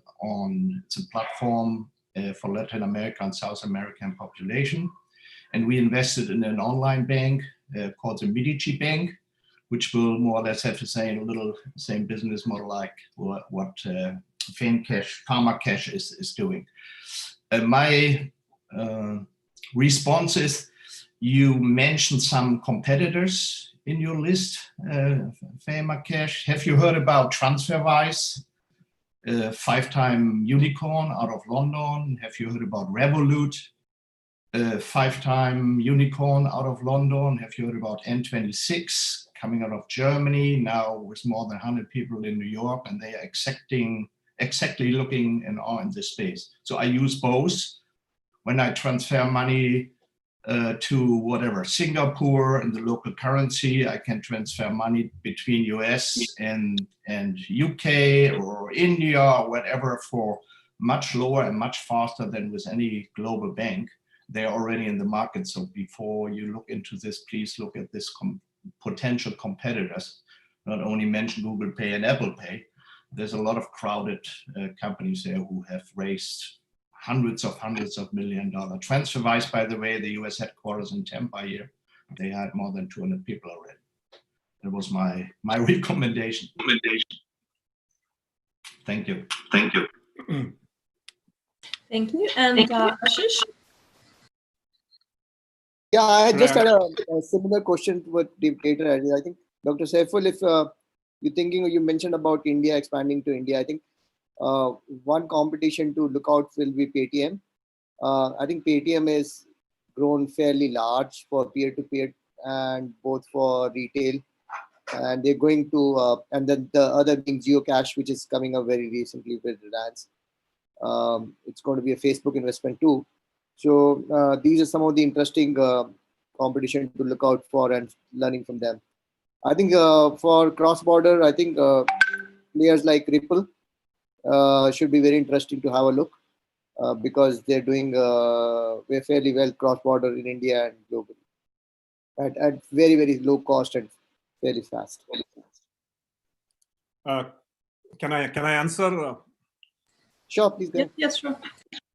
Yeah, so first of all, Mr. Dater from Florida, he said about all these companies, Revolut and TransferWise. I am familiar with all of them. I know the guys who started Revolut, and TransferWise. I know Remitly. You know, all these companies, they have raised huge money, 200 million, 300 million.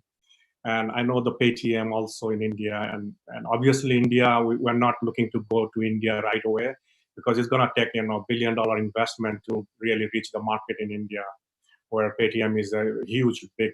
So we will be looking to that in the later stage. We have already we have 100 million commitment from a major investor that are waiting for us to go a little bit far.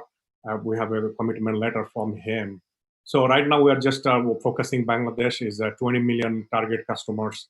And if, the 20 million customer, they will be the difference between TransferWise and us or Revolut us. We are going in a different approach. We're first starting with the P2P and QR code payments.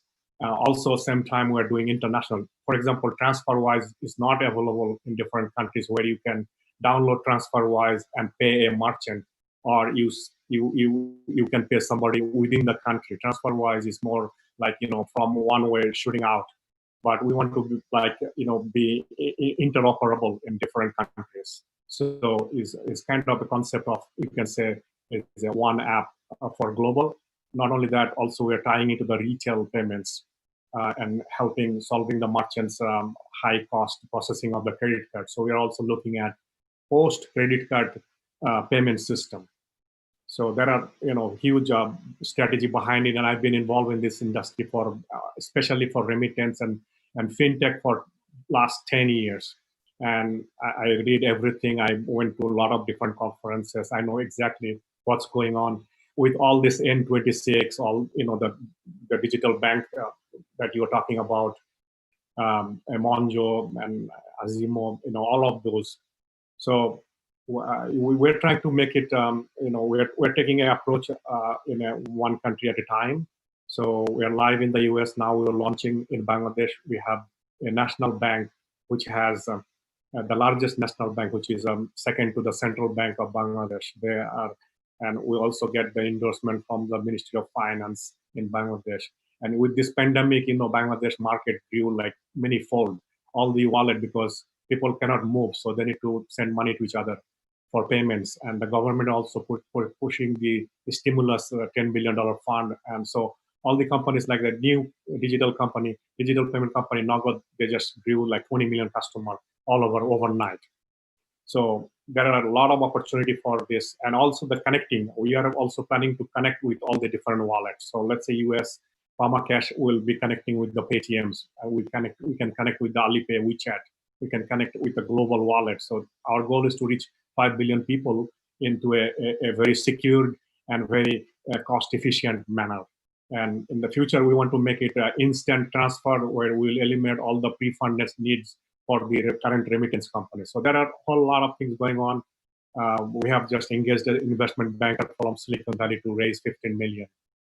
And we're also got endorsement to go IPO, early stage IPO, so that we can get those capital. And I agree with this person said, you need people, good people, and capital. You have good people, no capital, you cannot do anything. And you have good people, no capital, you cannot do anything. So we need both. Thank you. Okay, Tali, you want to comment as well? Yes, this is for Saiful. I hope I'm pronouncing your name properly. Well, congratulations on your traction for PharmaCash. You're definitely solving a big pain. I have experience in payment innovation, so I know it's not an easy feat. However, as my colleagues have mentioned, there are other startups in the space, and for the most part, a lot of them are doing what you're doing and have even innovated on it. So my comment would also be for you to really look at the different models my colleagues have shared. Also look at models like ADN as well. The other thing you mentioned heavily in your discussion is the whole issue of interoperability. I'd like to have a better, clear sense of how you're addressing interoperability, one. And also, you mentioned in your timeline, you'll be incorporating the blockchain. Can you explain how that is going to happen now? Because in reality, the landscape for payments has changed drastically. They have a lot new payment rails and also payment rails that have incorporated interoperability between blockchain as well as fiat. So how are you going to address that, and then my last thing is on the issue of regulations, especially in the US, how were you able to navigate that? And what are the what are the areas you still have to iron out?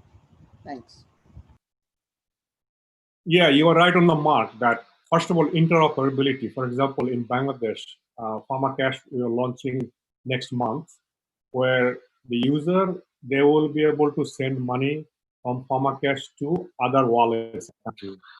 So they will be able to send to Bcash wallet, which has a 40 million user. They will be able to send it to the Nagad wallet, a 20 million user, and the Rocket, 7 million. So in a sense, we are saying that you can send from your bank account to all this wallet. Not only that, you can use your wallet in our app, your Bcash account money balance, you can use your Nagad wallet balance. So in this sourcing of the fund, you can have all the wallets linked. And sending, you can have all the wallet where you want to send it to. So that's in Bangladesh. And we can take that approach. Right now, we're discussing with somebody from Africa who want to make it interoperable between all those countries. I don't know anything about Africa because I've never been there. But there is an opportunity to work with Kenya and Tanzania, all these certain countries together. So, this app you can use it and you can send it, and other apps. We can integrate with M-Pesa and all of those things. So that's how interoperability is going to work. And for the regulation, it's very tough. It's very difficult to really manage the regulation. That's why we need to get some banking license under our belt. I would be very interested with this gentleman who has this online banking license. We need some licensing agreement. I'm looking to acquire my own license also, because the licensing is needed and we want to be compliant. So right now we are licensed through a bank in the US.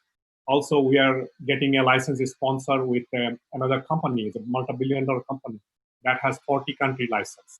So they're going to be endorsing us with the license, and they're going to provide us the ACH banking connectivity. All we need to push the product out and send it to all the distribution countries. And we are working with the new blockchain platform, which is going to be borderless account. Right now, we are looking to we are looking another blockchain technology to implement our remit, because I was going to build out the remit from the ground up, because right now I have the bank in Bangladesh, which is a national bank with 1,200 branches. So I want to get the pilot from US bank to the Bangladesh bank on the blockchain ledger, and I want to bring all the bank, so everybody's in one ledger. Right now there are like 4 or 5 steps to send money to the bank partners, right? From our US bank, our cash account, we send it to that Bangladesh bank in New York, their account, they transfer to Bangladesh, then money is distributed. So what if we put all this in one ledger, so all the accounts transaction is created, as soon as the transaction is written, they know that I get the money, the bank get the money, and everything transferred, all the settlement is done. So doing that, I want to also create a settlement platform with the pilot of these 2 countries, and then expand from there. Okay, Thank you. And Okay, John, thank you. And John, do you have feedback? No, I actually have to leave very quickly, and this is my expertise is healthcare more so than it is this. Thank you. And Andy? Hi, I'm sorry. Can you hear me? I just want to say this in general, because I've seen very similar projects that are around. I've seen the same pitching for almost a few hundred times, for the past year. And if you look at the general condition and the general business sense, a lot of business with these similar concepts, they fail. Right now we ignore the fact about the team members and how much they want to raise. And of course, in terms of the technology-wise, I think it's a no-brainer. It's all doable. But the kind of money that you need to acquire a customer, you need to acquire a market, is extremely extensive. $5 million is not enough. I'm not sure about the first company, how much they want to raise. But I just want to go back to the first talk that I gave. We got to be very realistic. It's good to be comparing with big boys like PayPal. Just for info, I'm quite active in the Bangladesh and in India, Sri Lanka area. I think, if I'm not wrong, PayPal can receive funds, and then like the gentleman in London has mentioned, transfer-wise, I think they have a very good footprint, and their fees are quite low at 0.7%, if I'm not wrong. So coming back to the fact as a startup, I think right now is the best time for you to collaborate. Be a layer on top of all these existing big boys and give them the business. You take a smaller cut. this thing works very well with WeChat. You know, right at the very beginning, you know, my company did a lot of things for WeChat in Malaysia and Singapore. They want to capture the market. So at the end, their strategy is very simple. They capture the whole of Malaysia market. They get a lot of resellers, a lot of a separate layer company like a vendor to help them to grow their business. And some of these so-called small companies has already reached a valuation of about 100 mil in Malaysia. So we just got to be very careful, you know, in terms of how you want to expand your footprint. Because as an investor myself right now, I just find that it's not exactly very feasible. And another comment that I want to put through is that, you know, if there's no need to have any cryptocurrency, or there's no need to have any blockchain to burden your current business model, don't do it, man.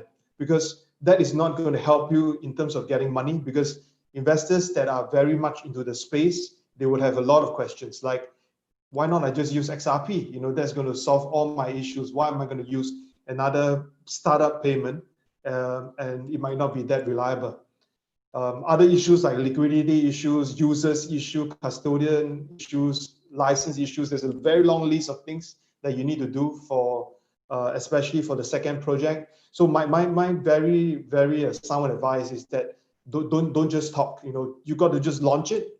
And if your dream is way too big, I think it's very hard for a lot of investors to swallow this, because after a while, you know, people who are investing in Bangladesh, they may not know actually how the whole space is like. You know, once they know how the whole space is like, they would, you know, they would really think otherwise. So work through your dreams in small packet, and then if you can make it work in Bangladesh, you know, that would be great. You can make it work in for the Black community, I think is good, but take step by step. And my very last comment is that, you know, if you are going to raise money through cryptocurrency or through some form of fundraise, I think it's going to be very tough, because if you look around left and right, there are many, many similar projects that promise almost the same thing, and they might be talking about changing the whole world, so forth and so on, but most of them, most as in maybe 90% of them fail.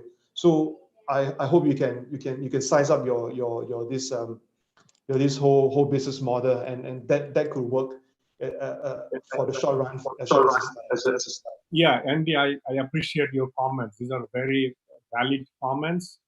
And I am also familiar with a lot of companies, startups in my space. And I can tell you, like you said, 99% of them will not survive.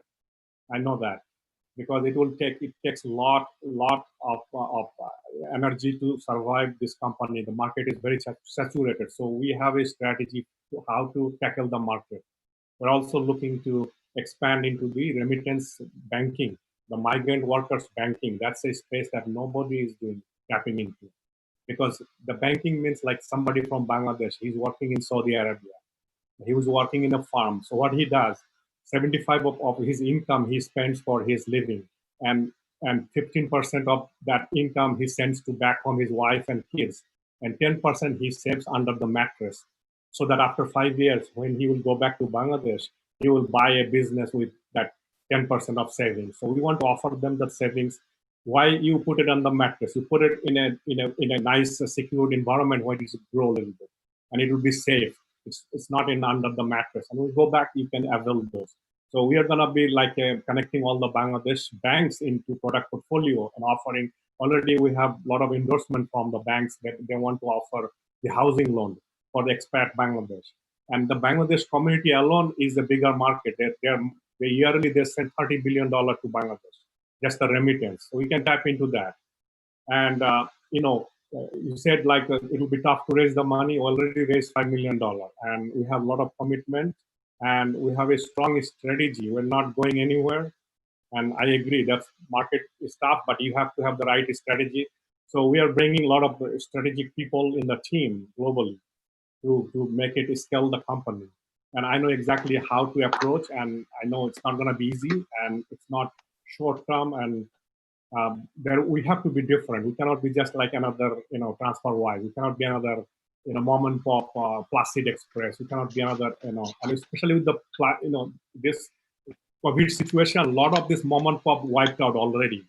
the people, the agent-based exchange house, even the big remittance company, Finable, $2 billion company, that kind of fall down. So it's a great way to position our company and take a leap and make it easy.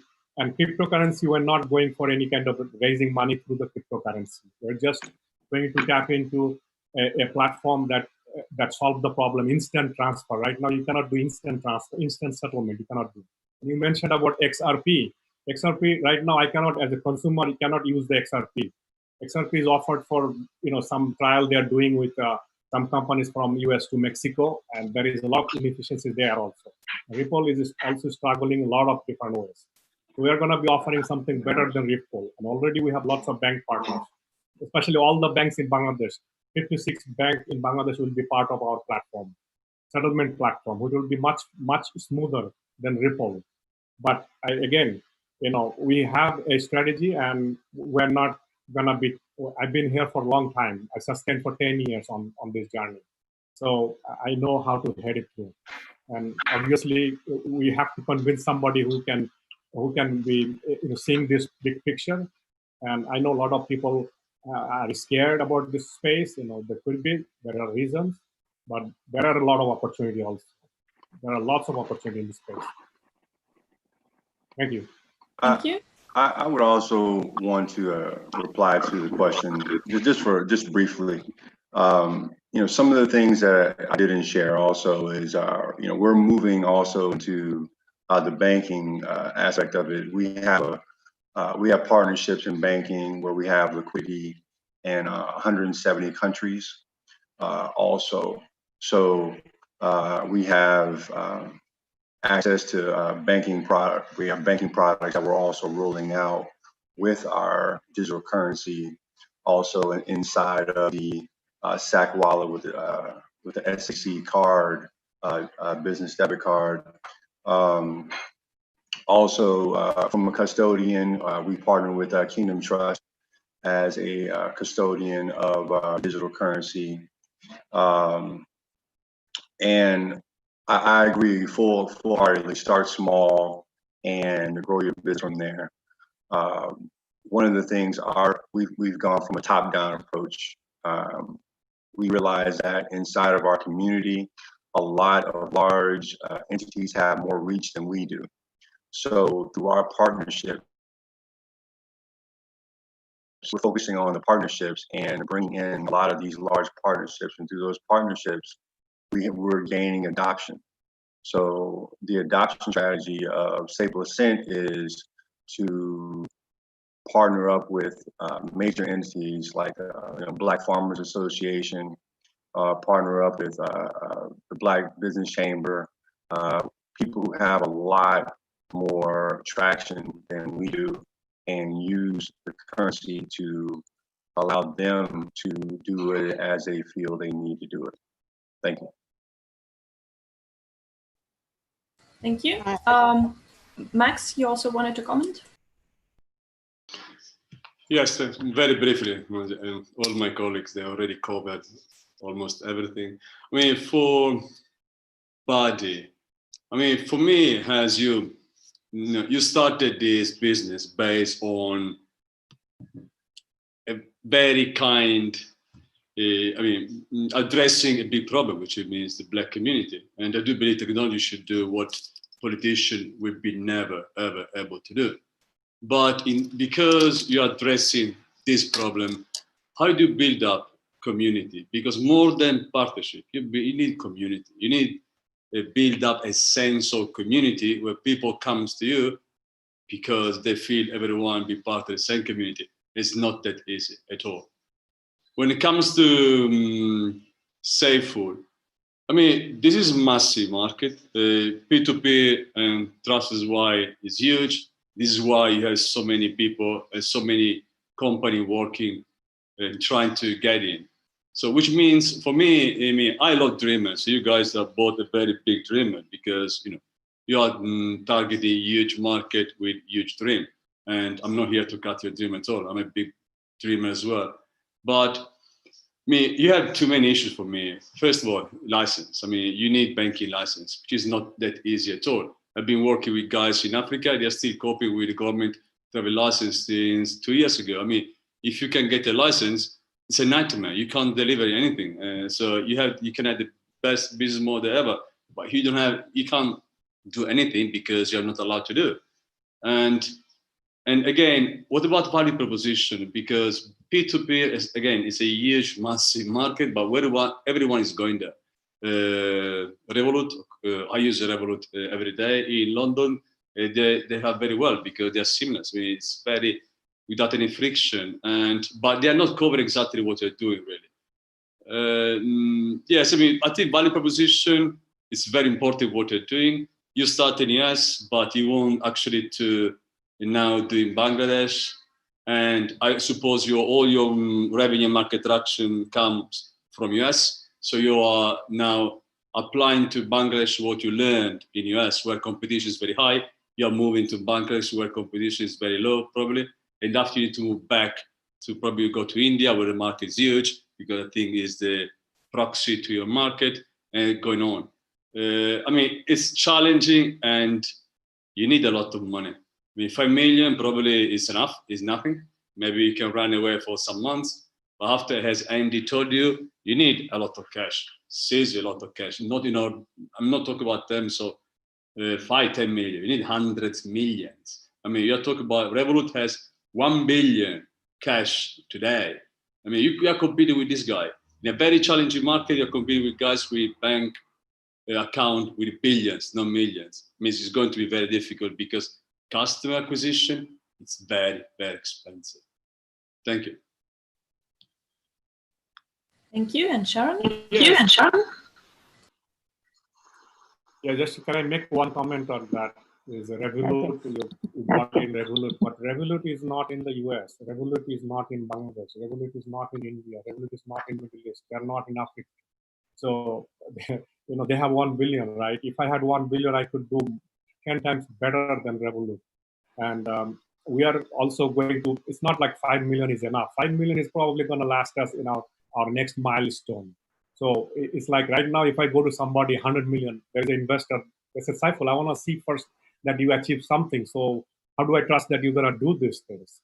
You are saying everything. So, you need to show me a little bit more that, okay, you have done this. So this 5 million is going to help me to achieve that. So after 100 million, we are going to be doing such things because we are not going to, I don't want to create a company like Uber. There is no way to sustain Uber. We want to create real business where people are going to really pay you. So we have lots of solutions because I'm a software guy. Our company is a software company. We are not buying a software platform from somebody and we cannot scale. We cannot change it. A lot of companies like that. In Bangladesh, Bcash, they bought it from somebody like Huawei, and they pay 10 million for their mobile apps. And I can develop that mobile app in $50,000 because we're the software company. So we are constantly going to develop other solutions to end-to-end consumer solutions. There is a huge market, untapped market that nobody is tapping beside Western Union. They are doing a little bit of business payment. TransferWise not doing the cross-border business payments. So there are opportunities if you know this space, and I know the space because I know the top guys and they're on board with us to come on board. Latin America, Ronaldo, this guy was the founder of Western Union. There's a guy of the co-founder of MoneyGram. There's a guy who is the Finabler in Dubai right now who wants to coming on board. So we are bringing the technology and the legal aspect. So Federal Reserve banker we brought in. Right now we have the license in Bangladesh through the central bank sponsorship. We have a license in the US, and we are to get a license in Lithuania. It will take 1 year, and it will take only €500,000 to get a brand new license. But I don't have to get a brand license. I can get it in 2 months in Lithuania. There is a credit union in Lithuania wants to sell. Right now I have 10 banks in the US to buy for just $2 million. Even that, I don't want to give 2 million. I can give them $500,000, and I can give them some stock in the company, and I can acquire. I can just acquire 50% of the bank for less than like around $500,000, and I will have the control on the board. So we want to create something that is going to be actually used for millions of customers. It's going to help them improve their life, making the fund sending. Still now, right now, myself, if I want to send money right now, it's a hassle. Today, I have to go to either store, the Western Union. There are a lot of checking, and it takes time, 5 days to go over there in Bangladesh if I do a bank transfer. With this central bank, Bangladesh, we're doing instantly, and then there is no pre-fund because we are using API. As soon as we deposit the money in the New York bank, we send a message with the reference number, they check it, they get the money in the New York bank, boom, they release the fund. Other companies, TransferWise, sending to Bangladesh. And PayPal, you mentioned PayPal is in Bangladesh. It's a hoax, it's a misinformation. PayPal was not in Bangladesh. They just did an advertisement, like some country and politician in Bangladesh, because they bought Zoom. PayPal bought Zoom, and Zoom was in Bangladesh, since 2009. It's same like Western Union. There was just send money from US to Bangladesh, and that is nothing new, right? Still now there is a 500,000 freelancers. They cannot create PayPal account, or they cannot create any foreign account in Bangladesh. Yeah. So just one question. They are not in Bangladesh. Oh, I'm Alibaba payment. Bcash. They invested 20%. I can't hear anything. Say again? Alibaba is not in Bangladesh. Okay. They invested the wallet, Bcash wallet, which is the largest wallet. They invested 20% equity in Bcash. So in the future, they have a plan, most likely. Yeah. Thank you, and Sharon. Yeah, so I think most of my colleagues have already mentioned a lot of feedback that I wanted to say, and I think they're all pretty much valid. But there's just two key points that I wanted to point out. Is the community and the market. So these are the two areas that I think you guys should really focus on, because this is the area that you understand best, right? If you're talking about Bangladesh or you're talking about the Black community. These are the areas that you guys have initiated and want to focus on. And I think this is where you should really drill down to what you can do for them. And the rest could be your competition. The rest could be, giant companies and things like that. But first and foremost, I think your focus should be on your community and the market space that you're working on. Yeah, that's all for me. Thanks. Thank you, Tally. Yes, I would like to comment. Just some takeaways. First and foremost, this is for Betty. I will be the elephant in the room since I'm Black to make a comment with the focus. I understand the needs. The needs are very, very real. But when you're looking at targeting the Black community, just like my colleague said, community goes beyond just, us Black people as a cluster. It goes into really understanding Black behavior. And for one, I know as a fact, when it comes to adoption and adoption of tech, Black people struggle with adoption. And if you had even a simple mobile wallet, maybe, but when you're moving into things like tokens and digital assets, education is key. And I haven't seen that pointedly, yeah? The other thing is, again, on the community, Black people supporting Black people. That doesn't happen. It's unlike any other community. You find, when Chinese get together, they work together. When Lebanese get together, they work together. But the Black community, in as much as it's nice and great, there's always that level of distrust and so on. So you have to, as my colleague said, drill down deep to see how you can meet them and how you can address that real adoption issue. The other thing is, if you're adding financial services around it, you do need to get a few people who have experience in the space, especially if you kind of mentioned like moving into the banking or the credit union space. I would advise you to get an advisor who's in the space and who has been delivering that. Third thing, I think this is just really key. Black people love branding. If you don't look good, they're not touching it. So my advice is to really get someone who's in the area of brand finance as an advisor to help you with branding. Once you're spot on with branding, then the chances of adoption is much higher. The other thing for both, when it comes to payments, I've been in payments for very long, I can tell you this, it ain't about the tech. The tech's already there, the tech's proven. It's really not about the tech. It's all about the model and all about how you're addressing those pain points. And for the most part, the payment value proposition, we know the issues with cross-border payments. We know it costs a lot of money, et cetera, et cetera. One of the things that's key is usability. The user experience is important, one. Two, it needs to be much more than payments. You're not going to get anyone just adopting just for a payment. They're adopting for something else. So I missed out on, from your both presentations, the opportunity for value add. The other thing too, so many people are in this space.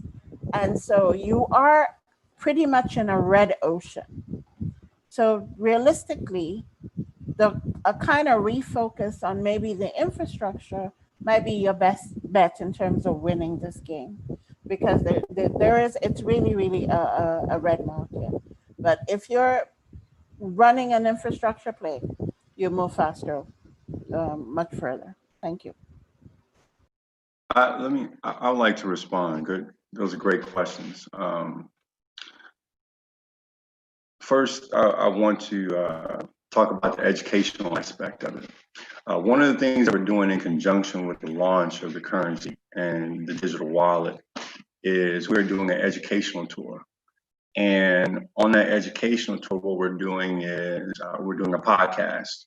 And before COVID-19, we were contracted with 10 cities to come in to do a promotional tour. We're also going to go to Jamaica. We're going to educate masses of populations of people, or the cities were contracted to market to the people in disadvantaged areas, the business owners in the community. They were going to come out. And also we had a panel where we're going to sit and we're going to talk to those individuals. So with the spread of COVID-19, that was put on hold. So what we did is we decided to take it digital, and we're going to do a podcast. So one of the things we're doing with the business owners inside of our ecosystem is starting at the end of this month, we're doing a podcast where we're going to highlight 4 to 5 business owners a week, where we're going to talk about what is that adoption strategy in your business. How are you going to make, how are you going to move to the blockchain space? And we're also going to talk about how we can help them move to the blockchain space.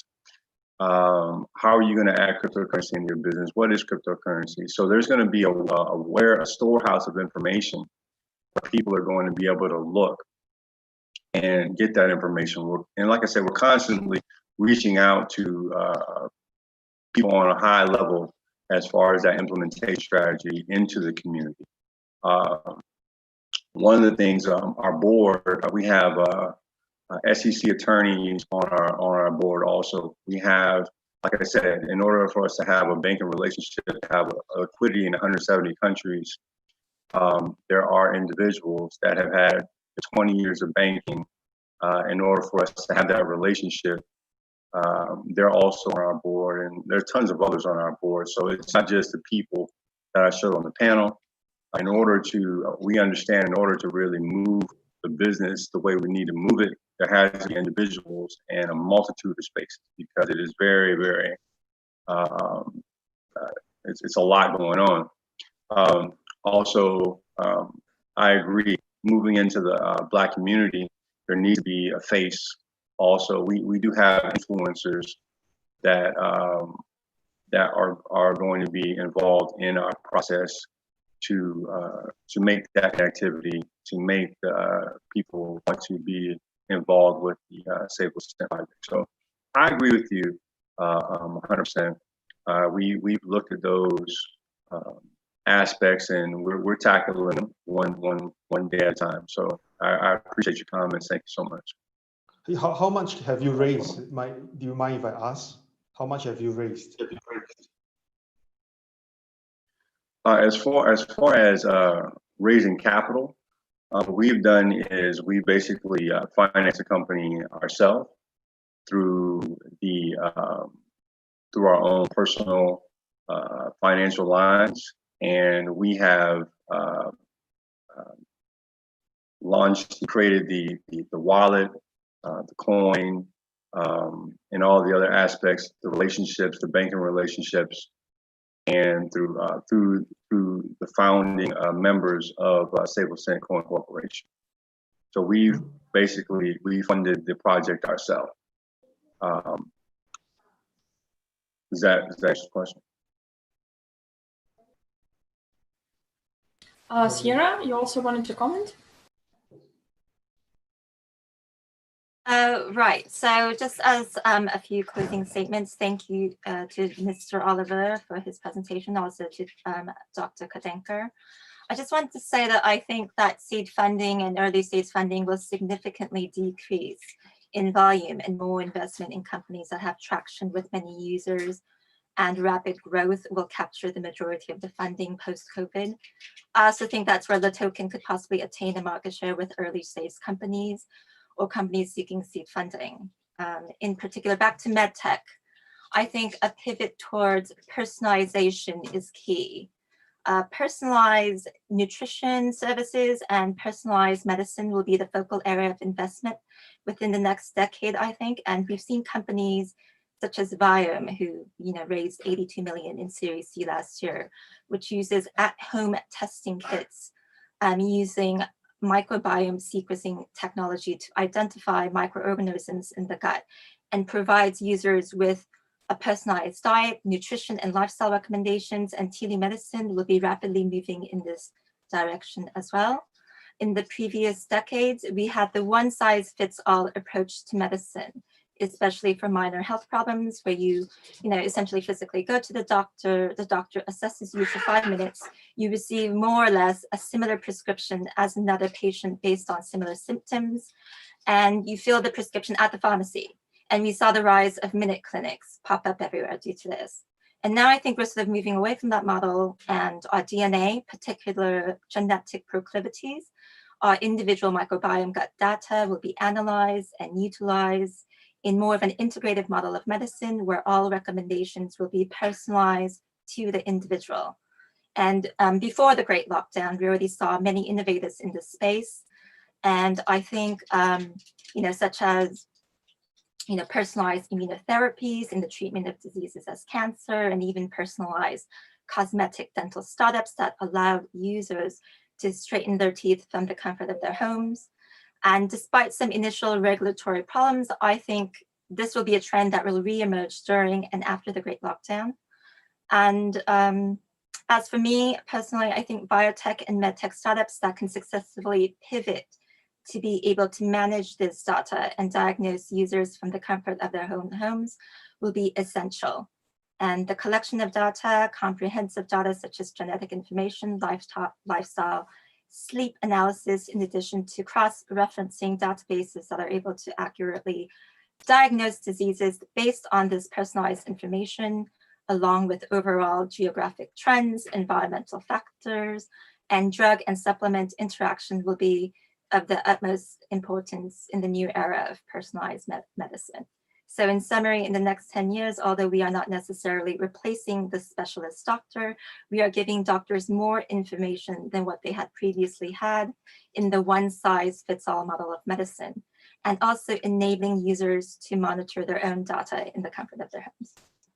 And I'm looking forward to many startups who are specializing in the sector. Thank you. Thank you.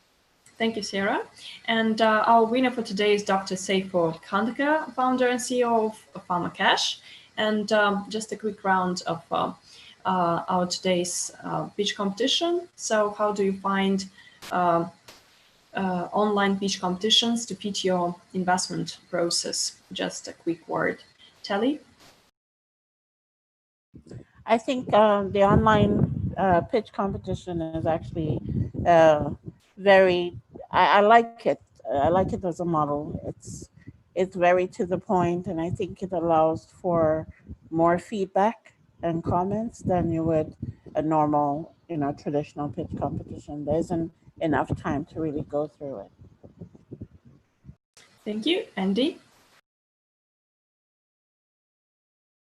I think for the pitching, in order to give very good feedback and try to give more help to the companies, I think it would be good if we can stick it with one company, one pitch. That would help us to ask more questions in more detail, and also at the same time help them to realize their dreams, and even at a later stage, help them to find some good investors. Because based on what I see, if the session is too short, it become like a one-way communication, or kind of more defensive. So it would be good if we could have one company, and that would benefit more for the startup. Thank you, Andy. And Sharon?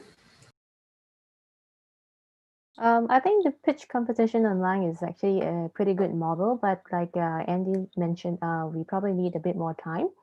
So if we were to allocate a dedicated time, like let's say an hour and a half or two startups, then I think it would be pretty more useful, and the feedback would be actually better for them. Yeah, thanks. Thank you, Sharon. And Sarah? Right. As for me, I think I like listening to 2 or 3 startups, not just one. However, if we were able to sort of match up startups in the similar sectors, such as medtech for, sort of medtech specialists, and fintech for fintech, I think that would be much more sort of appropriate to be able to sort of give them the feedback that they need. But I don't have any problem with sort of listening to 3 or 4 startups at one time. I think shorter presentations are good, and if we want to follow up, then we can have follow-up sessions, asking them for more detail. Thank you. Barry, how was the pitch competition for you?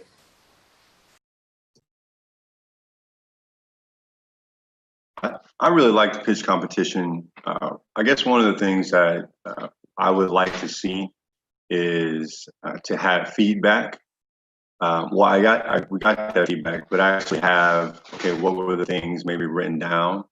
What were the things that they liked? What were the things that they didn't like? What were the things that they feel that maybe like a survey to send back to the business owner to show them, I think you should work on this. I like this, but I didn't like this. So that's one thing I would like to add to this process. Thank you, Barry. And Safer?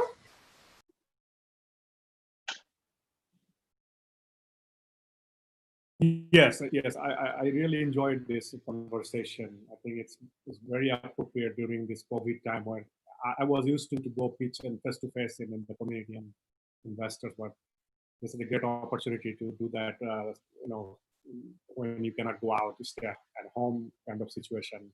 I'm in Pennsylvania, still stay at home until June 5th. So it's a great, and I also found it very nice that we had open talk, like there was no cutoff time or anything, like you cannot talk more than 30 seconds. So I think it was a very well, people had a lot of patience to listen for the last 2 hours, 2.5 hours. So I received lots of great feedback, and I appreciate all of those who gave the feedback about pharma cash and what to do and what not to do. So I look forward to doing this more in the future. Thank you. Thank you so much. I thank all our participants for our today's very in-depth discussion, both on the investor side and the startups. And in just half an hour, we'll have a keynote of Matthew Limer, Meet the Blockchain Unicorns. So please join us watching this masterclass, and join our other formats such as roadshows, keynotes, masterclasses, and Startup Leaders Club. So I wish you all the best for the weekend.